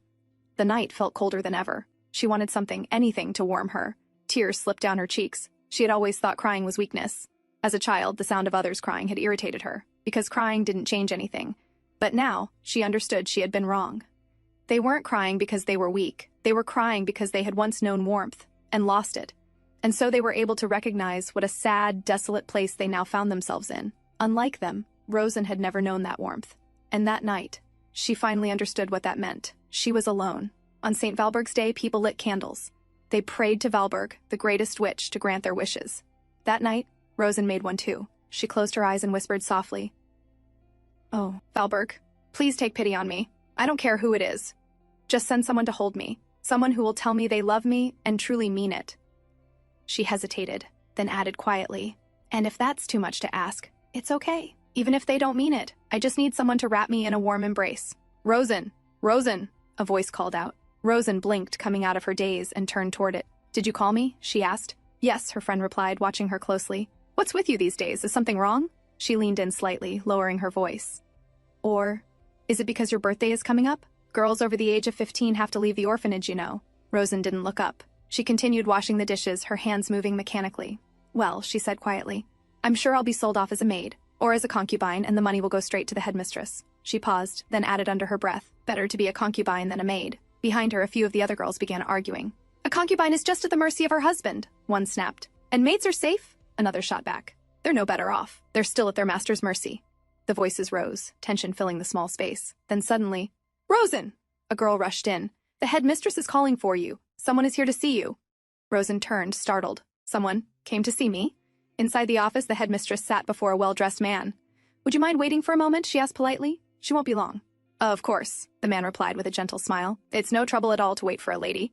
His gaze softened slightly. I look forward to seeing her up close. Inside the room, Rosen felt restless. Should she wear her best dress? Should she put on some makeup? But if all they wanted was a maid, then there was no point in trying to look pretty. Taking a quiet breath, she finally stepped into the headmistress's office. Hello? She greeted softly. Oh, Rosen, come here, child, the headmistress said with a warm smile. Rosen's eyes shifted toward the man standing nearby. All the girls had been whispering that her future husband would be some old man, but the moment she saw him, her eyes widened. This is your groom-to-be, the headmistress said, Mr. Hindley Howers. The man stood up and turned toward her. Hello, Rosen Walker, he said with a polite smile. Or perhaps I should say, Rosen Howers. Soon to be, at least. Rosen greeted him back, but her mind was still in shock. He was younger, of course older than her, but not old. He looked normal. Are you certain she's healthy? Hindley asked, his gaze scanning Rosen. You see, I need her to give me plenty of children, but she looks rather skinny. Oh, Mr. Howers, the headmistress chimed in smoothly. You've already seen her medical records, and, well, that will depend on you now. Dr. Robinson himself vouched for her. Rosen straightened slightly. She smiled brightly, trying her best. If he didn't choose her, she might end up somewhere far worse. Hindley nodded after a moment. I suppose she'll look better after a proper wash. All right, I'll take your word for it. Perfect, the headmistress said quickly. Please sign here, Mr. Howers. He paid in cash. Rosen sat quietly in her chair, relief slowly settling in. It had worked, and he seemed kind. She felt a small sense of happiness. Ah, Rosen, could you give me your hand? Hindley said gently. Yes, she replied, startled, looking up at him. He took her hand and slipped a ring onto her finger. It fits just right, he murmured. Rosen stared at it closely. Was this a dream? No, it was real. You see, Hindley continued, smiling down at her, I've been watching you for quite some time. You were the one I liked the most out of all the girls here. Then, as if remembering something, he pulled out a small teddy bear and handed it to her. In that moment, Rosen felt certain. Valberg had answered her prayer. She was going to fall in love with this man. And that was how Rosen first met Hindley Howers, and became Rosen Howers. Soon they arrived at Hindley's home. As they stepped inside, Hindley explained calmly, The first floor is my clinic. The living quarters are upstairs. Rosen looked around quietly. The place felt warm, clean, beautiful. All of this is for you, Hindley said softly, showing her all the pretty things. He stepped behind her, wrapping his arms around her. Do you like it? He asked. Rosen turned happily and hugged him back. Yes, she said sincerely. Thank you, Hindley. And she meant every word. After coming here, she never went hungry again, and she never had to sleep in a cold bed. The nights they spent together were painful for her, but bearable, because she was happy, at least in the beginning. Hindley behaved like a gentleman. Unlike the people at the orphanage, he never beat her, but after a few weeks, he began to show his true colors, and Rosen's happy days came to an end. Is this it? Hindley said one morning, staring at the breakfast table with annoyance. It's the same as yesterday. Rosen froze. He had never spoken like that before. It's not the same, she tried to explain. But Hindley suddenly stood up and pointed at her temple. And now you talk back to me? His voice turned sharp. When I'm speaking, you listen. Such a worthless woman. His gaze darkened. And for a moment, Rosen couldn't believe what she was hearing. The door slammed shut behind him. Rosen remained standing there silently, unable to process what had just happened, but eventually she forced herself to calm down. Maybe he was just in a bad mood today. She told herself not to cry. She had gone through far worse than this before. It was okay. It wasn't too late yet. Tomorrow, she could start by making something new for him. And if he ever became physical next time, then she had to make sure he would never abandon her. The next day, Rosen prepared a new dish for him. Hindley glanced at the table. Rosen stood nearby anxiously, watching him take a bite. Then he looked up. Rosen, he called softly. Come here. Rosen swallowed hard and stepped forward, preparing herself for a strike. But instead, Hindley slowly raised his hand and patted the back of her head. "It tastes good," he murmured. "See? You can do it. So why were you slacking all this time, A faint smile appeared on his lips. "I think you became too comfortable."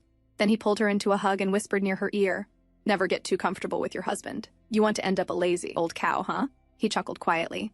"I'll let you off this once because I'm still fond of you, so don't make me hate you, okay?" Rosen listened quietly, and after that, her life completely changed. Every dawn she woke up early and started preparing breakfast for him. Then she cleaned the house in between before immediately preparing lunch. While Hindley took his naps, she hurried outside to buy groceries. For some reason, Hindley stayed home all the time, and he still hadn't opened his clinic. Because of that, Rosen barely had any time to rest. But despite all her effort, after only 2 months, she ran out of new recipes. Around that time, she began having nightmares, dreams where Hindley grew furious, beat her, and sent her back to the orphanage. One day, she carefully asked, "Hindley, when are you going to open the clinic?" "Soon," he answered shortly. "But why did you close it?" Hindley slowly looked up. "That's none of your business." The slap came suddenly across her cheek. "I warned you, Rosen," he said coldly. "I hate noisy women." Rosen immediately apologized. Things were becoming harder. He had isolated her from everything in this unfamiliar place. For some reason, he even forbade her from speaking to the neighbors. So in the end, she had no one else but him. Rosen tried her best not to lose his affection. She stayed quiet, stopped asking questions, and simply did as she was told. But even that fragile peace shattered forever, only 3 months after she moved in with him. Because one day, a strange woman arrived at their door. "So that woman, Emily, was she the first wife?" Ian asked. Rosen looked at him in surprise. It was unexpected. He was actually curious enough to ask something. A small smirk appeared on her lips. "What do you think?" she teased, lightly. "Take a guess." Ian stared at her calmly. "You said all I had to do was listen," he reminded her. Rosen laughed softly. "That was then." She tilted her head slightly. "But were you always like this? Back in the academy too?" "If you're done with your story, go to bed," Ian said firmly. Okay. "No need to be grumpy," Rosen murmured. "Anyway, I already know the answer. I'm sure you had that same sullen expression back then too. Honestly, I'm surprised Henry hasn't run away from you by now." Ian quietly listened. Then, without meaning to, his thoughts drifted back to when he was young. What was he like back then? He remembered the day he left for military school. His caretaker, Rosalie, had looked worried, but Ian had been strangely happy. "It's okay, Rosalie," young Ian had said calmly before leaving. "I'll finally be able to get some peace. Take care of yourself." At least there, his relatives would no longer drag him into their unpleasant affairs. "Hi, is this seat free?" Ian looked up. A girl stood there, smiling brightly. Without waiting for an answer, she sat beside him. "I'm Illyria," she said cheerfully, "but you can call me Rhea. What's your name?" "Ian Connor," he replied calmly. The girl's eyes widened with excitement. "Oh, I heard you ranked first in the exams. That's so cool." She grinned brightly. "Let's be friends." Ian slowly nodded. She was far too talkative. He already had a feeling she would make concentrating in class difficult. Still, whenever Rhea saw him, she always called out to him first. And Ian, no matter how hesitant, always greeted her back. One day after class, Rhea ran up to him again. "Ian, if you're done, want to come play cards with us?" "No," Ian answered immediately. "I still have a book to finish." He turned and walked away. Behind him, another girl whispered to Rhea, "Why do you even bother with him? He acts like he's above everyone. He clearly doesn't want to be friends with us." But Rhea only watched Ian's back quietly as he left. Ian sat alone in the library later that evening. For him, there was no time for games. He had to work harder. Then suddenly, he looked up in surprise. Rhea had sat down across from him again. "Don't worry," she said quickly. "I won't disturb you. I'm here to study for the test." Ian stared at her for a moment. "I thought you hated me," he said bluntly. Rhea blinked. "Oh, so you heard that. I thought you didn't care." Then she leaned forward slightly. "They just don't know you. Honestly, I don't know you either, but even though you look arrogant and unfriendly and don't exactly fit in, you always say hi when I call you. And you work harder than everyone else, in classes, training, everything, so I'd like to get to know you better." She tilted her head. "How about it?" For the first time, a faint grin appeared on Ian's face. And that was how Ian Connor made his first friend, Elitia Reve, the girl who would later become a member of his aviation corps. Several years later, a new junior arrived at the academy. He was the son of a famous war hero, Henry Revel. "Hey Ian, have you seen who you got paired with?" Rhea asked curiously. "Are you really okay being his mentor?" Ian looked back at her calmly. "Why wouldn't I be okay?" "Well, he's famous," Rhea replied, "and you have to share a room with him too. We don't even know what he's like." Just then, the dorm room door opened. "Excuse me, is this room 1053? Ian nodded. The boy stepped inside confidently. "Hi, I'm Henry Revel. Nice to meet you." He offered his hand. Ian looked at him quietly before taking it. "Ian Connor," he replied with a small smile. "Nice to meet you." And that day, Ian made what was kind of his second friend. That night, Henry lay on his bed staring at the ceiling. His new roommate had guided him around the academy and explained everything in perfect detail, but honestly, Ian Connor was such a bore, a complete nerd. Still, since Ian was his mentor, things would probably be easy for him now. So Henry decided there was nothing to worry about. At least, that was what he thought. The next morning, training began. Henry completed his run in 12 seconds. Of course, he hadn't used his full stamina. No point showing off too much. But Ian Connor was not someone easy to fool. Judging by your height and entrance records, Ian said calmly, "You didn't give it your all. Am I wrong?" And just like that, Henry was forced to run again. And again, and again. What is this guy's deal? Henry thought bitterly. No matter what he did, Ian always found another reason to make him continue. Only now did Henry finally understand why everyone had pitied him when they found out Ian Connor would be his mentor. Oh my God, Henry groaned internally. Am I going to train like this every single day? Just imagining it gave him chills. One night, Henry finally decided he had enough. Training at 5 in the morning? Ridiculous. Smirking to himself, he quietly snuck out of the room. Let's see you find me now. Then suddenly, Henry, Ian's voice came from behind him. It's not 5 in the morning yet. And that night, the entire dormitory heard Henry scream. The next morning, Henry once again collapsed onto the ground after training, panting heavily. Rhea approached with a grin. Is Ian being too tough? Our precious Master Reveal must be exhausted. Henry slowly sat up. What do you even know about me? He snapped suddenly. You think I've had an easy life just because I'm the son of a war hero? His fists clenched. Everyone's always watching me, waiting for me to make one mistake so they can judge me. I'm always in the spotlight. If I show everyone everything I've got now, then what will I have left to prove later? A brief silence followed. Then Henry sighed awkwardly. Well, maybe I shouldn't have said all that. Sorry. He stood up and walked away. Rhea quietly watched his back. For a moment, he reminded her of someone she knew. Meanwhile, Henry was dying inside from embarrassment. What was I even saying? What if Rhea told Ian Connor everything? As he walked through the academy grounds, a few classmates approached him. Hey, want to come with us? They were planning to sneak out. Henry had no interest and immediately refused. But one of the boys grabbed his wrist. Oh, come on. It'll be fun. Henry pulled his hand away quickly, accidentally scratching the boy's arm in the process. I'm sorry, Henry said immediately. I didn't mean to, but the boy scoffed. You think you're special or something? We only invited you because of your father. His expression twisted mockingly. Let's see what happens once rumors spread about the great war hero's son being a bully. Nearby, Ian happened to be passing by and overheard the conversation. Henry stayed silent, until the boy smirked and added, Wouldn't everyone love to see your father begging for forgiveness? Before he could finish, Henry punched him. He was already furious at himself, and those words only pushed him over the edge. Did you really do this, young Master Connor? The principal looked at Ian from across the desk. Ian sat calmly in front of him. Yes, sir, he replied without hesitation. The principal sighed heavily. So you are saying you started the fight, and young Master Reveal was merely trying to stop it? Yes, sir. You understand you cannot escape punishment for this, correct? The principal asked again. Ian's answer remained the same. Yes, sir. The principal rubbed his forehead in exhaustion before finally speaking. You are suspended for 1 week, young Master Connor. Ian simply nodded and stood up to leave, but just before he stepped, the principal spoke again. And young Master Connor, Ian paused.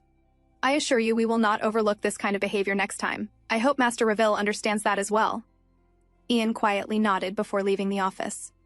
Outside, Henry was waiting anxiously. Ian approached him calmly. Cool off for a bit, he said, and finish your assigned chores. Why did you do that? Henry asked in frustration. Why get yourself suspended? He ran a hand through his hair. And how did you even pull this off? Normally, they would have called everyone's parents. Ian sighed lightly. I spoke to the boys first, he explained. They've sneaked out before too, so they were already scared of their parents finding out. Then he added calmly, and as for me, I don't have any parents to call. Henry froze slightly. For a moment, he didn't know what to say. Ian turned away. Let's go, he said quietly. And be more careful from now on. Henry followed behind him silently before finally muttering, I thought you hated me, for being the arrogant son of a war hero or whatever. Ian glanced back at him. At least you know you're arrogant, he replied calmly. But, Ian continued, that's not a reason to hate you. Maybe you thought that because of the training. But I was only making you do what I do. His voice remained steady. Being easy on you won't help you. Once you enter this academy, no matter how young you are, you're training to become a soldier. So that's how I see you, as a soldier. A quiet silence followed before Ian spoke again. There's no telling when war will break out. His expression darkened slightly. And when we're on the front lines, if you don't give your all, you'll die. So for me, Ian continued quietly, it doesn't matter what other people think. I just don't want to see anyone I care about die. And after that day, Henry became inseparable from Ian. Almost like a younger brother following him everywhere. After a few years, the war finally broke out. And despite being so young, Ian was assigned his very first mission as commander. Commander Connor! Henry called out from behind and hurried toward him holding a newspaper. Did you see the announcement? He looked shocked. Well, congratulations, I guess, he muttered. But they seriously must have lost their minds. You're barely 20. The Air Force is always lacking personnel, Ian replied calmly. So focus on your training. It could be your turn any time now. Henry sighed dramatically. I'll become top of the school once you're gone. Then his voice slowly lowered. Just don't die. Ian looked at him quietly. And make sure to tell Lieutenant Illyria too, Henry added awkwardly. As you said, I also don't want to see anyone I care about die. His expression turned unusually serious. So don't you dare go dying on me. Ian stared at him for a moment, then slowly nodded. Ian Connor. Rosen's voice pulled Ian out of his thoughts. Ian looked up slightly startled. What were you thinking about? Rosen asked, resting her chin on her hand. You completely blanked out for a moment there. Ian sighed quietly. Nothing. If you're done for today, go to sleep. Rosen smirked immediately. I'm not even slightly sleepy. And now that you're back, listen to the rest of my story. Even though you still won't tell me yours. Then she tilted her head. You asked me about Emily, right? One morning, Rosen heard loud knocking at the door. She hurried to open it, only to find a young woman standing outside. Emily stared at her in confusion. Rosen was around her age. Who are you? Emily asked immediately. I'm Mrs. Howers, Rosen replied politely. For a moment, Emily froze. Then anger suddenly rushed across her face as she pushed past Rosen and entered the house. Wait! Rosen tried to stop her, but before she could, Hindley stepped out from inside. What is going on? He asked irritably. Something suddenly flew toward him. Are you insane? Emily shouted furiously. Have you completely lost your mind? Her voice trembled with rage. Taking a new wife while your old wife is still alive and well? And she's just a child at that. Rosen froze. That was the moment. She found out she was Hindley's second wife. Hindley? Rosen asked slowly, unable to process what she was hearing. What is she talking about? But instead of looking guilty, Hindley simply smiled casually. Well, he said calmly, I never thought I'd be introducing you two like this. Then he turned toward Emily. Say hello, Rosen. This is my daughter, Emily. So to tell you the story, a long time ago, a man and a woman fell in love. They were both young and loved each other dearly. However, there was one thing unusual about them. The woman was able to wield magic. You see, she was a witch. Most people feared witches and shunned them, but the man did not fear her. Instead, he praised her for her power and whispered to her that it made her special. He even gave her a beautiful pendant for her to wear around her neck. You might put yourself in danger if you can't control your magic, so wear this necklace at all times. Those were the sweet words the man whispered to her. The woman deeply loved the man who had accepted her for who she was, so she did everything he asked of her. Soon they were married, and the man opened a clinic using her powers. Although he lacked proper medicinal knowledge, her potions were extremely effective, so the clinic became crowded with patients every single day. The young couple soon amassed a small fortune in that little village. However, as the man grew richer, she only grew weaker. As time passed, the woman gave birth to a daughter, but the happiness lasted only a short while. The woman's health began to deteriorate after giving birth, and her powers weakened along with it. And that was when the man finally showed his true colors. He began abusing her, beating her, treating her cruelly. One day, the woman simply could not endure it any longer, so she ran away, taking her daughter with her. But she was weak, battling illness, and with her magic bound to the man through that pendant, she could not go very far. Before long, the man found them. In an effort to protect her ailing mother, the daughter tried to attack the man using the very magic she had inherited from her mother. And once the man realized his daughter was also capable of magic, he made her a proposal. If she helped him, he would let them live peacefully, and even help pay for her mother's medicine. The young daughter, desperate for money and wanting to save her mother, accepted the deal, and as instructed, she placed her mother's pendant around her own neck. Her mother, far too ill to understand what was happening around her, was unable to warn her daughter that she must never wear that pendant. Now sitting across from Hindley, Emily finally asked, Tell me now. Who is this girl? Hindley sighed irritably. She's my second wife. Is that really so hard to understand? Emily immediately stood up and slammed her fist onto the table. You drained your first wife's power, beat her until she became bedridden, and now you have the audacity to take a second wife? Her eyes trembled with fury. How dare you? Emily reached forward to grab his collar, but Hindley remained seated, calmly smiling faintly. Then suddenly, Emily flinched sharply, clutching at her neck. Emily, my daughter, Hindley said quietly as he stood up. Being my daughter, why are you so stupid, Emily stood there gripping her throat painfully. It's about time you learned something. He stepped closer. All this talking back to me, it only ends up hurting yourself. Outside the room, Rosen sat frozen, hearing the sharp slapping sounds from inside. She quietly covered her ears. Later that night, Rosen carefully opened the door to Emily's room. Emily immediately looked up in surprise. What are you doing here? Rosen didn't answer immediately. She simply walked inside, carrying medicine in her hands. I'll leave this. Here, she said quietly. Use it for your wounds. Emily sat there silently before clenching her teeth. You're just as crazy as him, she said bitterly. Rosen looked at her quietly. If you weren't, Emily continued angrily, then how could you even marry an old man like that? You must be out of your mind. Her voice turned mocking. What did he promise you? Jewelry? Whatever it was, you're no different from him. It disgusts me. Rosen's fist slowly tightened. What do you even know about me? She asked sharply. Emily frowned. Do you have any idea what kind of life I had? Rosen's voice trembled slightly as she continued.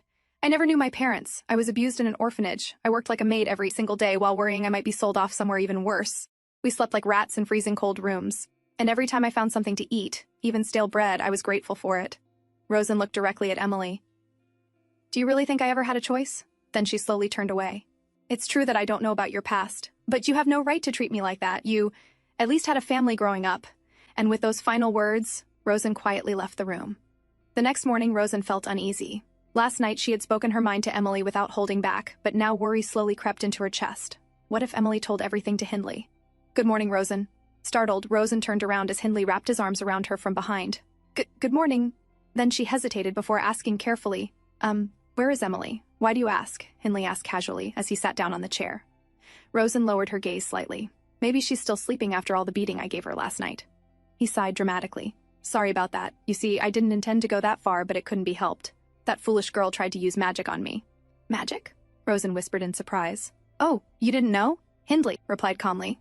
She's a witch. She inherited it from her mother. Then he smiled faintly. But did you notice the pendant around her neck? Rosen slowly nodded. I gave it to her because she can't control her own powers. If she takes it off, his eyes met hers, she'll die. Then he quickly added with a gentle smile. Oh, don't misunderstand, it's all for her own good. Rosen had only ever heard stories about witches and fairy tales, so hearing all this directly felt overwhelming. Hindley slowly offered his hand toward her. But don't worry, he whispered softly. You're a good girl. You're no danger to anyone. Rosen forced herself to calm down and gently grabbed his hand. Yes, Hindley. I'm no danger to anyone. Hindley nodded in satisfaction before pulling her into his arms. Yes, he murmured softly. You're everything to me now. And honestly, Rosen liked Hindley. At the very least, he complimented her, patted her head, and held her warmly in his arms. Of course, life with him wasn't all roses, but at least it was warm. Then Hindley suddenly informed her, Emily is going to stay with us from now on. She has to work to pay for her mother's medicine. But why? Rosen argued lightly. She said so many awful things to me. Hindley chuckled softly. She's a little aggressive, but deep down she's soft. Then he leaned closer toward Rosen's ear. And honestly, be grateful it's her instead of her mother, otherwise this house would become complete chaos. A faint grin appeared on his lips. Though, it might have been entertaining watching my wives grow jealous of each other. Rosen flinched slightly. Jealous? Was she? But wasn't jealousy something people felt when they feared losing someone they loved? Rosen wasn't afraid of losing Hindley. She was only afraid of losing the home she had finally found. The four walls that protected her from the cold rain, the full pantry, the warm bed. But not Hindley. So there was no reason for her to dislike Emily, or Emily's mother. Inside the kitchen, Rosen noticed a plate of sandwiches sitting on the table. They were supposedly prepared by Emily. Why did you make sandwiches for me? Rosen asked curiously. Outside in the garden, Emily was sorting clothes to dry under the sun. It was just leftovers, Emily muttered quietly. But don't you hate me, Emily? Rosen asked, following after her. You were furious at me the other night, and now you're making me sandwiches? She tilted her head slightly. Are you feeling guilty? It was for Hindley, Emily answered flatly. Rosen smiled knowingly. Oh, don't lie now. Anyway, I can't eat them. Hindley doesn't want me gaining weight.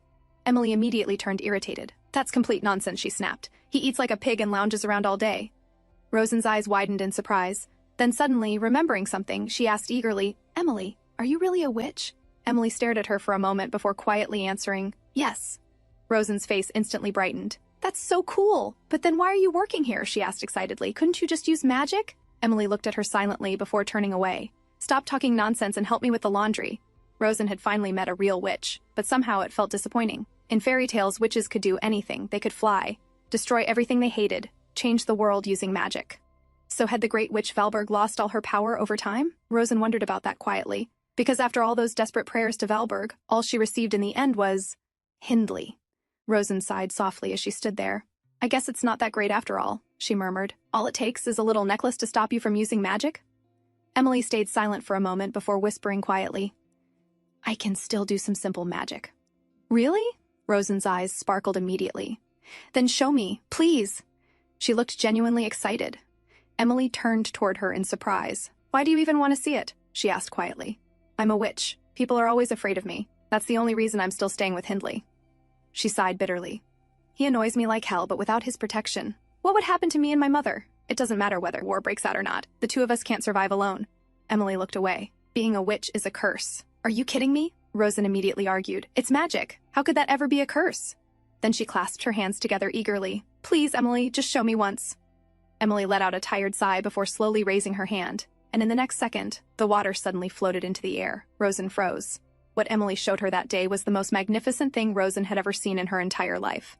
For that brief moment, she forgot everything. All her pain, Hindley, being trapped inside that house like a prisoner, even the loneliness that made her cry at night. And for the first time in a long while, Rosen felt certain she would finally have pleasant dreams tonight. But that very night, the sirens throughout the city suddenly went off. Rosen and Emily rushed out of their rooms in panic. Was that an explosion? Rosen asked nervously. Hindley still hadn't returned home. He had gone out earlier to buy supplies and never came back. The two hurried downstairs and quickly turned on the radio. Then, a young man's voice rang through the broadcast. People of the Empire and the people of Ryerton, this is the commander of the Ryerton Aviation Corps, Ian Connor. This is an air raid warning for the entire Ryerton region. This is not a drill. The Thalys aircraft are flying toward Ryerton at this very moment. Close your doors, gather your valuables, and head underground immediately. We are doing everything we can to keep you safe. Do not panic. I repeat, this is not a drill. This is an air raid warning for the entire Ryerton region. Everyone must take shelter underground. We are doing everything possible to protect you, and we will protect you with whatever it takes. Ian looked at the sleeping woman quietly. She had finally drifted off to sleep, even though she kept insisting she wouldn't fall asleep and continued talking endlessly. In the condition she was in, there was no way she could steal the keys from him. Honestly, Ian was surprised she had managed to stay awake and keep talking for that long. Then he felt her grip tighten slightly around his hand. In her sleep, Rosen murmured softly, "I'm still awake, and it's just that I wanted to be loved." Ian flinched slightly at those words, but he quickly reminded himself there was only one reason she was telling him all of this. To convince him once again that she didn't do it, and he must not fall for it, because according to every report written about her, Rosen Walker was an artful and persuasive scammer, highly intelligent, dangerous. Must be careful not to be deceived when engaging in conversation. That was what every report warned him about. But then, why had she never told anyone this story before? If she had explained all this during the trial, no. Ian's eyes lowered quietly. Actually, it probably would have only convinced people even more of her guilt. Nothing would have changed, except the added detail that the murder had been caused by abuse. And after everything she had suffered, how could she still consider him a hero? A man who failed to protect their hometown. Slowly, Ian slipped his hand free from hers, assuming she had fully fallen asleep now. Then he sat quietly beside the bed. He looked at her for a moment. Even sleeping on such a large, soft bed, she still looked uncomfortable. The sight strangely irritated him. She wasn't even cuffed anymore, so why was she still sleeping like that? Slowly, he reached out and checked her breathing. It was calm and steady, so she hadn't lied when she said she felt better. Still, he knew she would never survive long on the Isle of Monte. If she was going to die there in just a few days anyway, then Ian saw no problem in uncuffing her for now. After all, prisoners on death row were often granted final wishes too. This was simply another form of generosity. He only needed to keep her alive until they arrived at the Isle. That was his duty. But if he was truly honest with himself, was duty really his only reason? Ian slowly brushed a strand of hair away from her cheek. "I shouldn't have taken this job," he murmured quietly. Because regardless of what everyone else in the Empire said, if there was one man who genuinely wanted to set Rosen Walker free, it was him. "What am I supposed to do with you, he whispered softly. It would have been much easier if he had simply been fooled by her lies. Or perhaps they should have never met in the first place. Ian slowly stood up, grabbing the cuff chains from the side. Then he glanced back at the sleeping Rosen. Deep down, he already knew this would happen the moment he first laid eyes on her. "Sir Ian Connor!" Henry's frantic voice suddenly pulled Ian awake. Ian slowly opened his eyes and looked toward Henry. But why did he look so horrified? And what was he even doing in the room in the middle of the night? Wait. Ian glanced toward the window. Morning light was already shining through. "When did I fall asleep?" "What time is it, Henry?" Ian asked groggily. Henry stared at him in disbelief. "Are you seriously worried about that right now?" he snapped. "That should be the least of your concern." "What are you even talking about?" Ian said irritably before his words suddenly trailed off. A strange tightness wrapped around his waist, his eyes slowly lowered, and widened instantly. A woman was sleeping peacefully against him, her arms tightly wrapped around his waist. The very cuffs he had picked up earlier were now locked shut, one around Rosen's wrist, and the other around his own. Meaning, technically, Sir Ian Connor had spent the night sleeping handcuffed to his prisoner. "Did something happen last night?" "What on earth did you do?" Henry's frantic voice echoed through the room. "No. Nothing," Ian replied hesitantly. "Then tell me what this is supposed to mean?" Henry demanded, pointing directly at the bed. His face looked completely horrified. "Are you seriously saying she just crawled into your bed without your knowledge?" Ian sighed and rubbed his forehead tiredly. Why had he fallen asleep here of all places? And like this too? "It's her bed," he muttered quietly. Then he glanced at Henry coldly. "And stop yelling. She's asleep." Henry looked even more shocked. "Please don't tell me this is what I think it is," he whispered dramatically. Please, say something. Relax, Ian answered immediately. It's nothing like what you're thinking. Then he added flatly, and as you can see, we're both fully dressed. After saying that, Ian suddenly looked back at Henry. And why are you here anyway? Didn't I tell you you're not allowed around her? Henry scoffed loudly. Like you have any right to say that right now. He pointed at Ian accusingly. You're the last person who should be accusing me of anything. You're the one caught in bed with a prisoner. His expression twisted in disbelief. What happened to the Ian Connor I know? Ian stayed silent as he slowly unlocked the cuffs. Henry immediately noticed. And what's with the cuffs? He asked, completely confused. Why did you cuff yourself to her? And why are you even unlocking them now? Ian ruffled his hair in annoyance before taking a drag from his cigarette. No reason, he answered calmly. I'm just keeping watch. But Henry clearly wasn't satisfied with that answer. He grabbed the cuffs, preparing to lock them back onto Rosen again, when Ian's cold voice suddenly stopped him. Henry. Ian looked directly at him. Put those down. Henry stared at him in disbelief. Are you seriously planning to keep her uncuffed? Have you completely lost your mind? Ian took another slow drag before answering calmly. She attempted suicide, and I have to keep her alive until we reach the Isle. So I told her not to try anything again, and she agreed. But in exchange, I promised to keep the cuffs off, and she promised to stay put. Henry looked absolutely unconvinced. And you trust her? And how could she even hurt herself while wearing cuffs anyway? No, Ian answered bluntly. I don't trust her. Then his expression darkened slightly. But she's unpredictable. Yesterday we were only supposed to have dinner, right? Yet even with her hands cuffed, Ian slowly looked toward Rosen sleeping peacefully on the bed. Did you already forget what happened? Henry quietly lowered his gaze. After all, Rosen had specifically asked him for the Maria fruit, and Ian knew Henry still felt guilty about that. Finally, Ian broke the silence.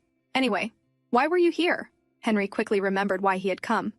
Oh, right. The captain said a school of magical sea monsters is crossing our path. Apparently there are a lot of them. They usually avoid large ships like this, but in the worst-case scenario, we might have to divert course. He sighed. So we could arrive 1 or 2 days later than expected. The captain asked me to inform you so you could notify higher-ups. I see, Ian answered quietly. Then he turned back toward Henry. You can leave now if there's nothing else. Henry narrowed his eyes suspiciously. Are you sure I can leave the two of you alone together? Enough with the nonsense, Ian replied immediately. Only then did Henry finally leave the room. The cabin became quiet again. Ian slowly turned and looked at Rosen sleeping peacefully on the bed. If they arrived later than expected, then Rosen would have 1 or 2 extra days before reaching the Isle of Monte. Ian sighed heavily before sitting down on the floor beside the bed. Henry was right. He really must have lost his damn mind. Rosen, now awake, looked out the window. Just a moment ago the weather had been beautiful, but now heavy rain poured endlessly outside. Then her eyes shifted to the front of the room, and her brows immediately frowned, seeing the unwanted guest sitting there. Henry sat across from her calmly playing chess by himself. He moved another piece, and won again. Rosen stared at the board irritably before suddenly kicking it over with her foot. Hey, what are you doing? Henry shouted. Rosen glared at the overturned board in annoyance. Henry had brought this dumb game rich people played, and she didn't even understand the rules. It was unbelievably irritating. You can leave now, she said coldly. I want to rest. Henry glared back immediately. I'm not leaving you two alone together. Rosen's brows furrowed deeper. But it's so stuffy in here with this many people. Honestly, she couldn't even understand why Henry kept glaring at her so suspiciously. Meanwhile, his boss sat nearby silently reading a newspaper without even looking at her once. And it wasn't even today's newspaper. It was several days old. So why was he still reading it so seriously? Something was definitely strange today. That morning, Henry had arrived with breakfast, insisting he would eat together with them. Then afterward, he even brought this stupid chess game, saying he wanted to play with Rosen. What exactly is wrong with him? Rosen wondered irritably. Is this some new way to torture me? Henry sighed heavily. Sorry, but I'm not leaving this room. How could I possibly leave you alone with Sir Connor? Rosen looked at him sharply. What are you even talking about? And since when do you not trust your own boss? Henry slowly looked up. I did, until yesterday, but not anymore. Rosen frowned in confusion. What, did these two get into some kind of fight? But if they did, shouldn't they solve it themselves? Why drag her into it? Finally, Rosen let out a tired sigh. Look, it's really stuffy in here. Can I at least go out onto the deck for some fresh air? No, Henry answered immediately. It's raining outside. You could slip. Oh, please, Rosen whined dramatically, making a fake sobbing face. Henry scoffed loudly. Tears again? Seriously? Man, you're unbelievable. And what if someone recognizes you? Rosen winked playfully. Please, just for a little while. I promise I'll stay hidden. Henry's face only grew darker. When you asked for the Maria fruit, you also promised you wouldn't cause trouble. Then what happened? You collapsed, coughing blood. And now you expect me to trust you again? Rosen awkwardly rubbed the back of her neck. I'm done lying around, okay? And I promise, Sir Connor. Lies, Henry answered immediately. You tried to kill yourself. Rosen looked startled for a second. Then she slowly smiled. That's strange. I thought you wanted me dead. I figured you'd be happy to see me gone.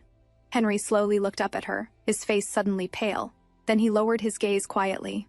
I've already killed enough people during the war. I don't want any more deaths on my hands. Rosen stared at him silently. Why was he making that kind of face? For a brief moment, she almost felt guilty. Should she apologize? No. Why should she? Cut the bullshit and let me out, she snapped sharply. A troubled Henry finally turned toward Ian. Sir Connor, the final decision is yours. Please choose wisely. Remember, she's capable of anything. For the first time in a while, Ian finally spoke. Henry, go fetch some alcohol. She said yesterday that she wanted a drink. Henry immediately sighed in annoyance, but eventually he stood up anyway. I won't take long, he muttered before leaving the room. Rosen looked at the shut door after Henry left. What's wrong with him today? She muttered irritably. It's just how he is, Ian calmly replied. He's like an untamed foal, so I have to keep him in line. Then, after a brief pause, he quietly added, after losing everyone, he's all I have left. Rosen looked at Ian silently for a moment before slowly stepping closer. Now that I think about it, this is unfair, she said. You've read all those newspaper articles about me. But I know absolutely nothing about you. She leaned slightly against the table. I can't even read properly, so all I could do was stare at your pictures. A small smile appeared on her lips. So the only things I know are that you're handsome and that you're a pilot. And honestly, that sucks. She stepped even closer, but Ian still kept his eyes on the newspaper. Seeing that, Rosen decided to try something else. Lightly tapping her foot against his shoe, she reached forward and pulled the newspaper down. Come on now, she complained. It's old. You already read it, so put it down and play with me. Ian finally looked up at her. Play with you? He repeated slowly. What exactly are you suggesting? Rosen smiled immediately. Last night she had learned one more thing about Ian Connor. No matter how cold or gruff he acted, he couldn't refuse her when she pestered him like a child. So Rosen quickly took advantage of that. She climbed onto the table right on top of the newspaper Ian had been reading. Then slowly, she reached out and lightly tapped his nose with her finger. You see, I like things to be fair, she said playfully. So let's start with basic personal information. She tilted her head. First question, how old are you exactly? Ian frowned slightly but still answered. 30. Rosen's eyes widened. Then how old were you when you were first appointed commander? The war began 10 years ago, Ian answered calmly. So do the math. Rosen blinked in shock. At 20, that's way too young. Ian quietly met her gaze. The higher-ups ran off. That only left me. The Air Force was already short on pilots because the few properly trained ones we had were dispatched to the capital.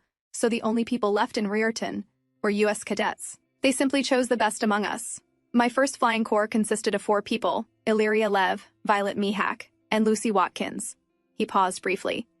And after we lost them in battle, Henry Reville, Sarah Riveren, and Mikhail Johnson. Rosen stared at him quietly. There were women in the Air Force? She asked in surprise. Yes, Ian answered immediately. Quite a lot, actually. There were many women participating in dangerous new fields during the war. They've just been forgotten. Then he sighed softly, almost as if realizing too late that he had spoken too much. Anyway, forget that. I shouldn't have said all this. Rosen silently looked at him. What the Empire had done truly was insane. They had thrown young cadets, children who had barely learned how to fly, straight into war. The famous Riorton Flying Corps that people placed all their faith in were nothing more than students, and when they survived far longer than expected, the government simply turned Ian Connor into propaganda. For the first time, Rosen truly realized something. They had all been far too young to survive 10 years of war. I'm sorry for insulting your comrades before, Rosen said quietly. Like you said, I was only thinking about myself. Ian looked up at her. No, he answered after a moment. I was the one who spoke without thinking, so I should be the one apologizing. Rosen pressed her foot lightly against his again and smiled. You overthink too much. That's why you can't sleep. She tilted her head slightly. I'm just a mere prisoner. You don't have to apologize to me. Try loosening up a little more like I do. I only think about the immediate future. Ian quietly stared at her. Why are you saying this to me? He asked softly. Rosen smiled at him. Because I like you, so I want you to be happy. Isn't that what liking someone is about? Ian's gaze slowly lowered. Don't say things like that, he murmured. Like what? Rosen asked innocently. That you like me. Rosen suddenly leaned closer toward him. What? She whispered. Does that upset you? Ian stiffened slightly at the sudden closeness before quietly answering. No, that's not what I mean. He hesitated briefly. It's just, I don't deserve to hear those words from you. But answer my question. Rosen pressed again softly. Does it upset you? Ian sighed quietly. No. It just makes me uneasy, and I think you've forgotten what kind of situation we're in. Rosen looked directly into his face, and before even thinking, she leaned forward slightly and brushed her lips softly against his cheek. The sudden closeness startled even her. Did I go too far? With a faint blush, she instinctively pulled back a little, preparing to apologize. But when she looked at Ian, he simply looked startled. Slowly, he raised his hand to his cheek, lightly touching the warmth her lips had left behind. Rosen swallowed quietly. That was strange. He wasn't angry, he wasn't yelling, and more importantly, he wasn't pushing her away either. Gathering her courage again, Rosen slowly raised her hand and gently touched his face, his cheek, the edge of his lips. She kept telling herself she was only trying to seduce him, that none of this meant anything to her. And yet, for some reason, she couldn't take her eyes or hands off him. Suddenly, her wrist was caught by a larger hand. Rosen flinched and looked up into Ian's eyes. "What are you doing?" Ian asked quietly. Rosen laughed awkwardly, her cheeks faintly red. "Oh, sorry, forget it. I wasn't trying anything weird." She looked away briefly before murmuring softly, "It's just that I wanted to touch you. You look exactly like you did in those flyers. I almost couldn't believe you were real." A faint smile appeared on her lips. "Well, at least you fulfilled one of my dying wishes." "Dying wish?" Ian repeated in confusion. "Yes, my husband used to get really jealous of you. You see, I had a huge crush on you back then, so I hung your flyers all over the house, and that pissed him off." Rosen smiled bitterly. "He screamed at me, saying a pathetic little thing like me could never even dream of getting close to someone like you. Then he beat me for it." She laughed quietly to herself. "Life really is funny, isn't it? Look where I am now. It still doesn't feel real. I can't believe I'm actually sitting here in front of the great Ian Connor, touching you like this." As she spoke, her voice slowly trailed off because the hand that had caught her wrist earlier was now gently wrapped around her cheek instead. Rosen looked startled, but Ian didn't pull away. He quietly held her gaze, his hand slowly moving across her face, her cheek, her lips, her eyes. "Hey, what are you—" Rosen tried to speak, her face growing warmer. Ian's lips slowly parted, his gaze still fixed on her. But before he could finish, the door suddenly swung open. "Rosen!" Little Lila rushed inside excitedly. "Are you feeling better now?" And that's a wrap. Thanks for watching. Don't forget to like and share your thoughts in the comments. If you enjoyed this and want to be part of our growing community, hit join to support the channel. Take care and see you soon.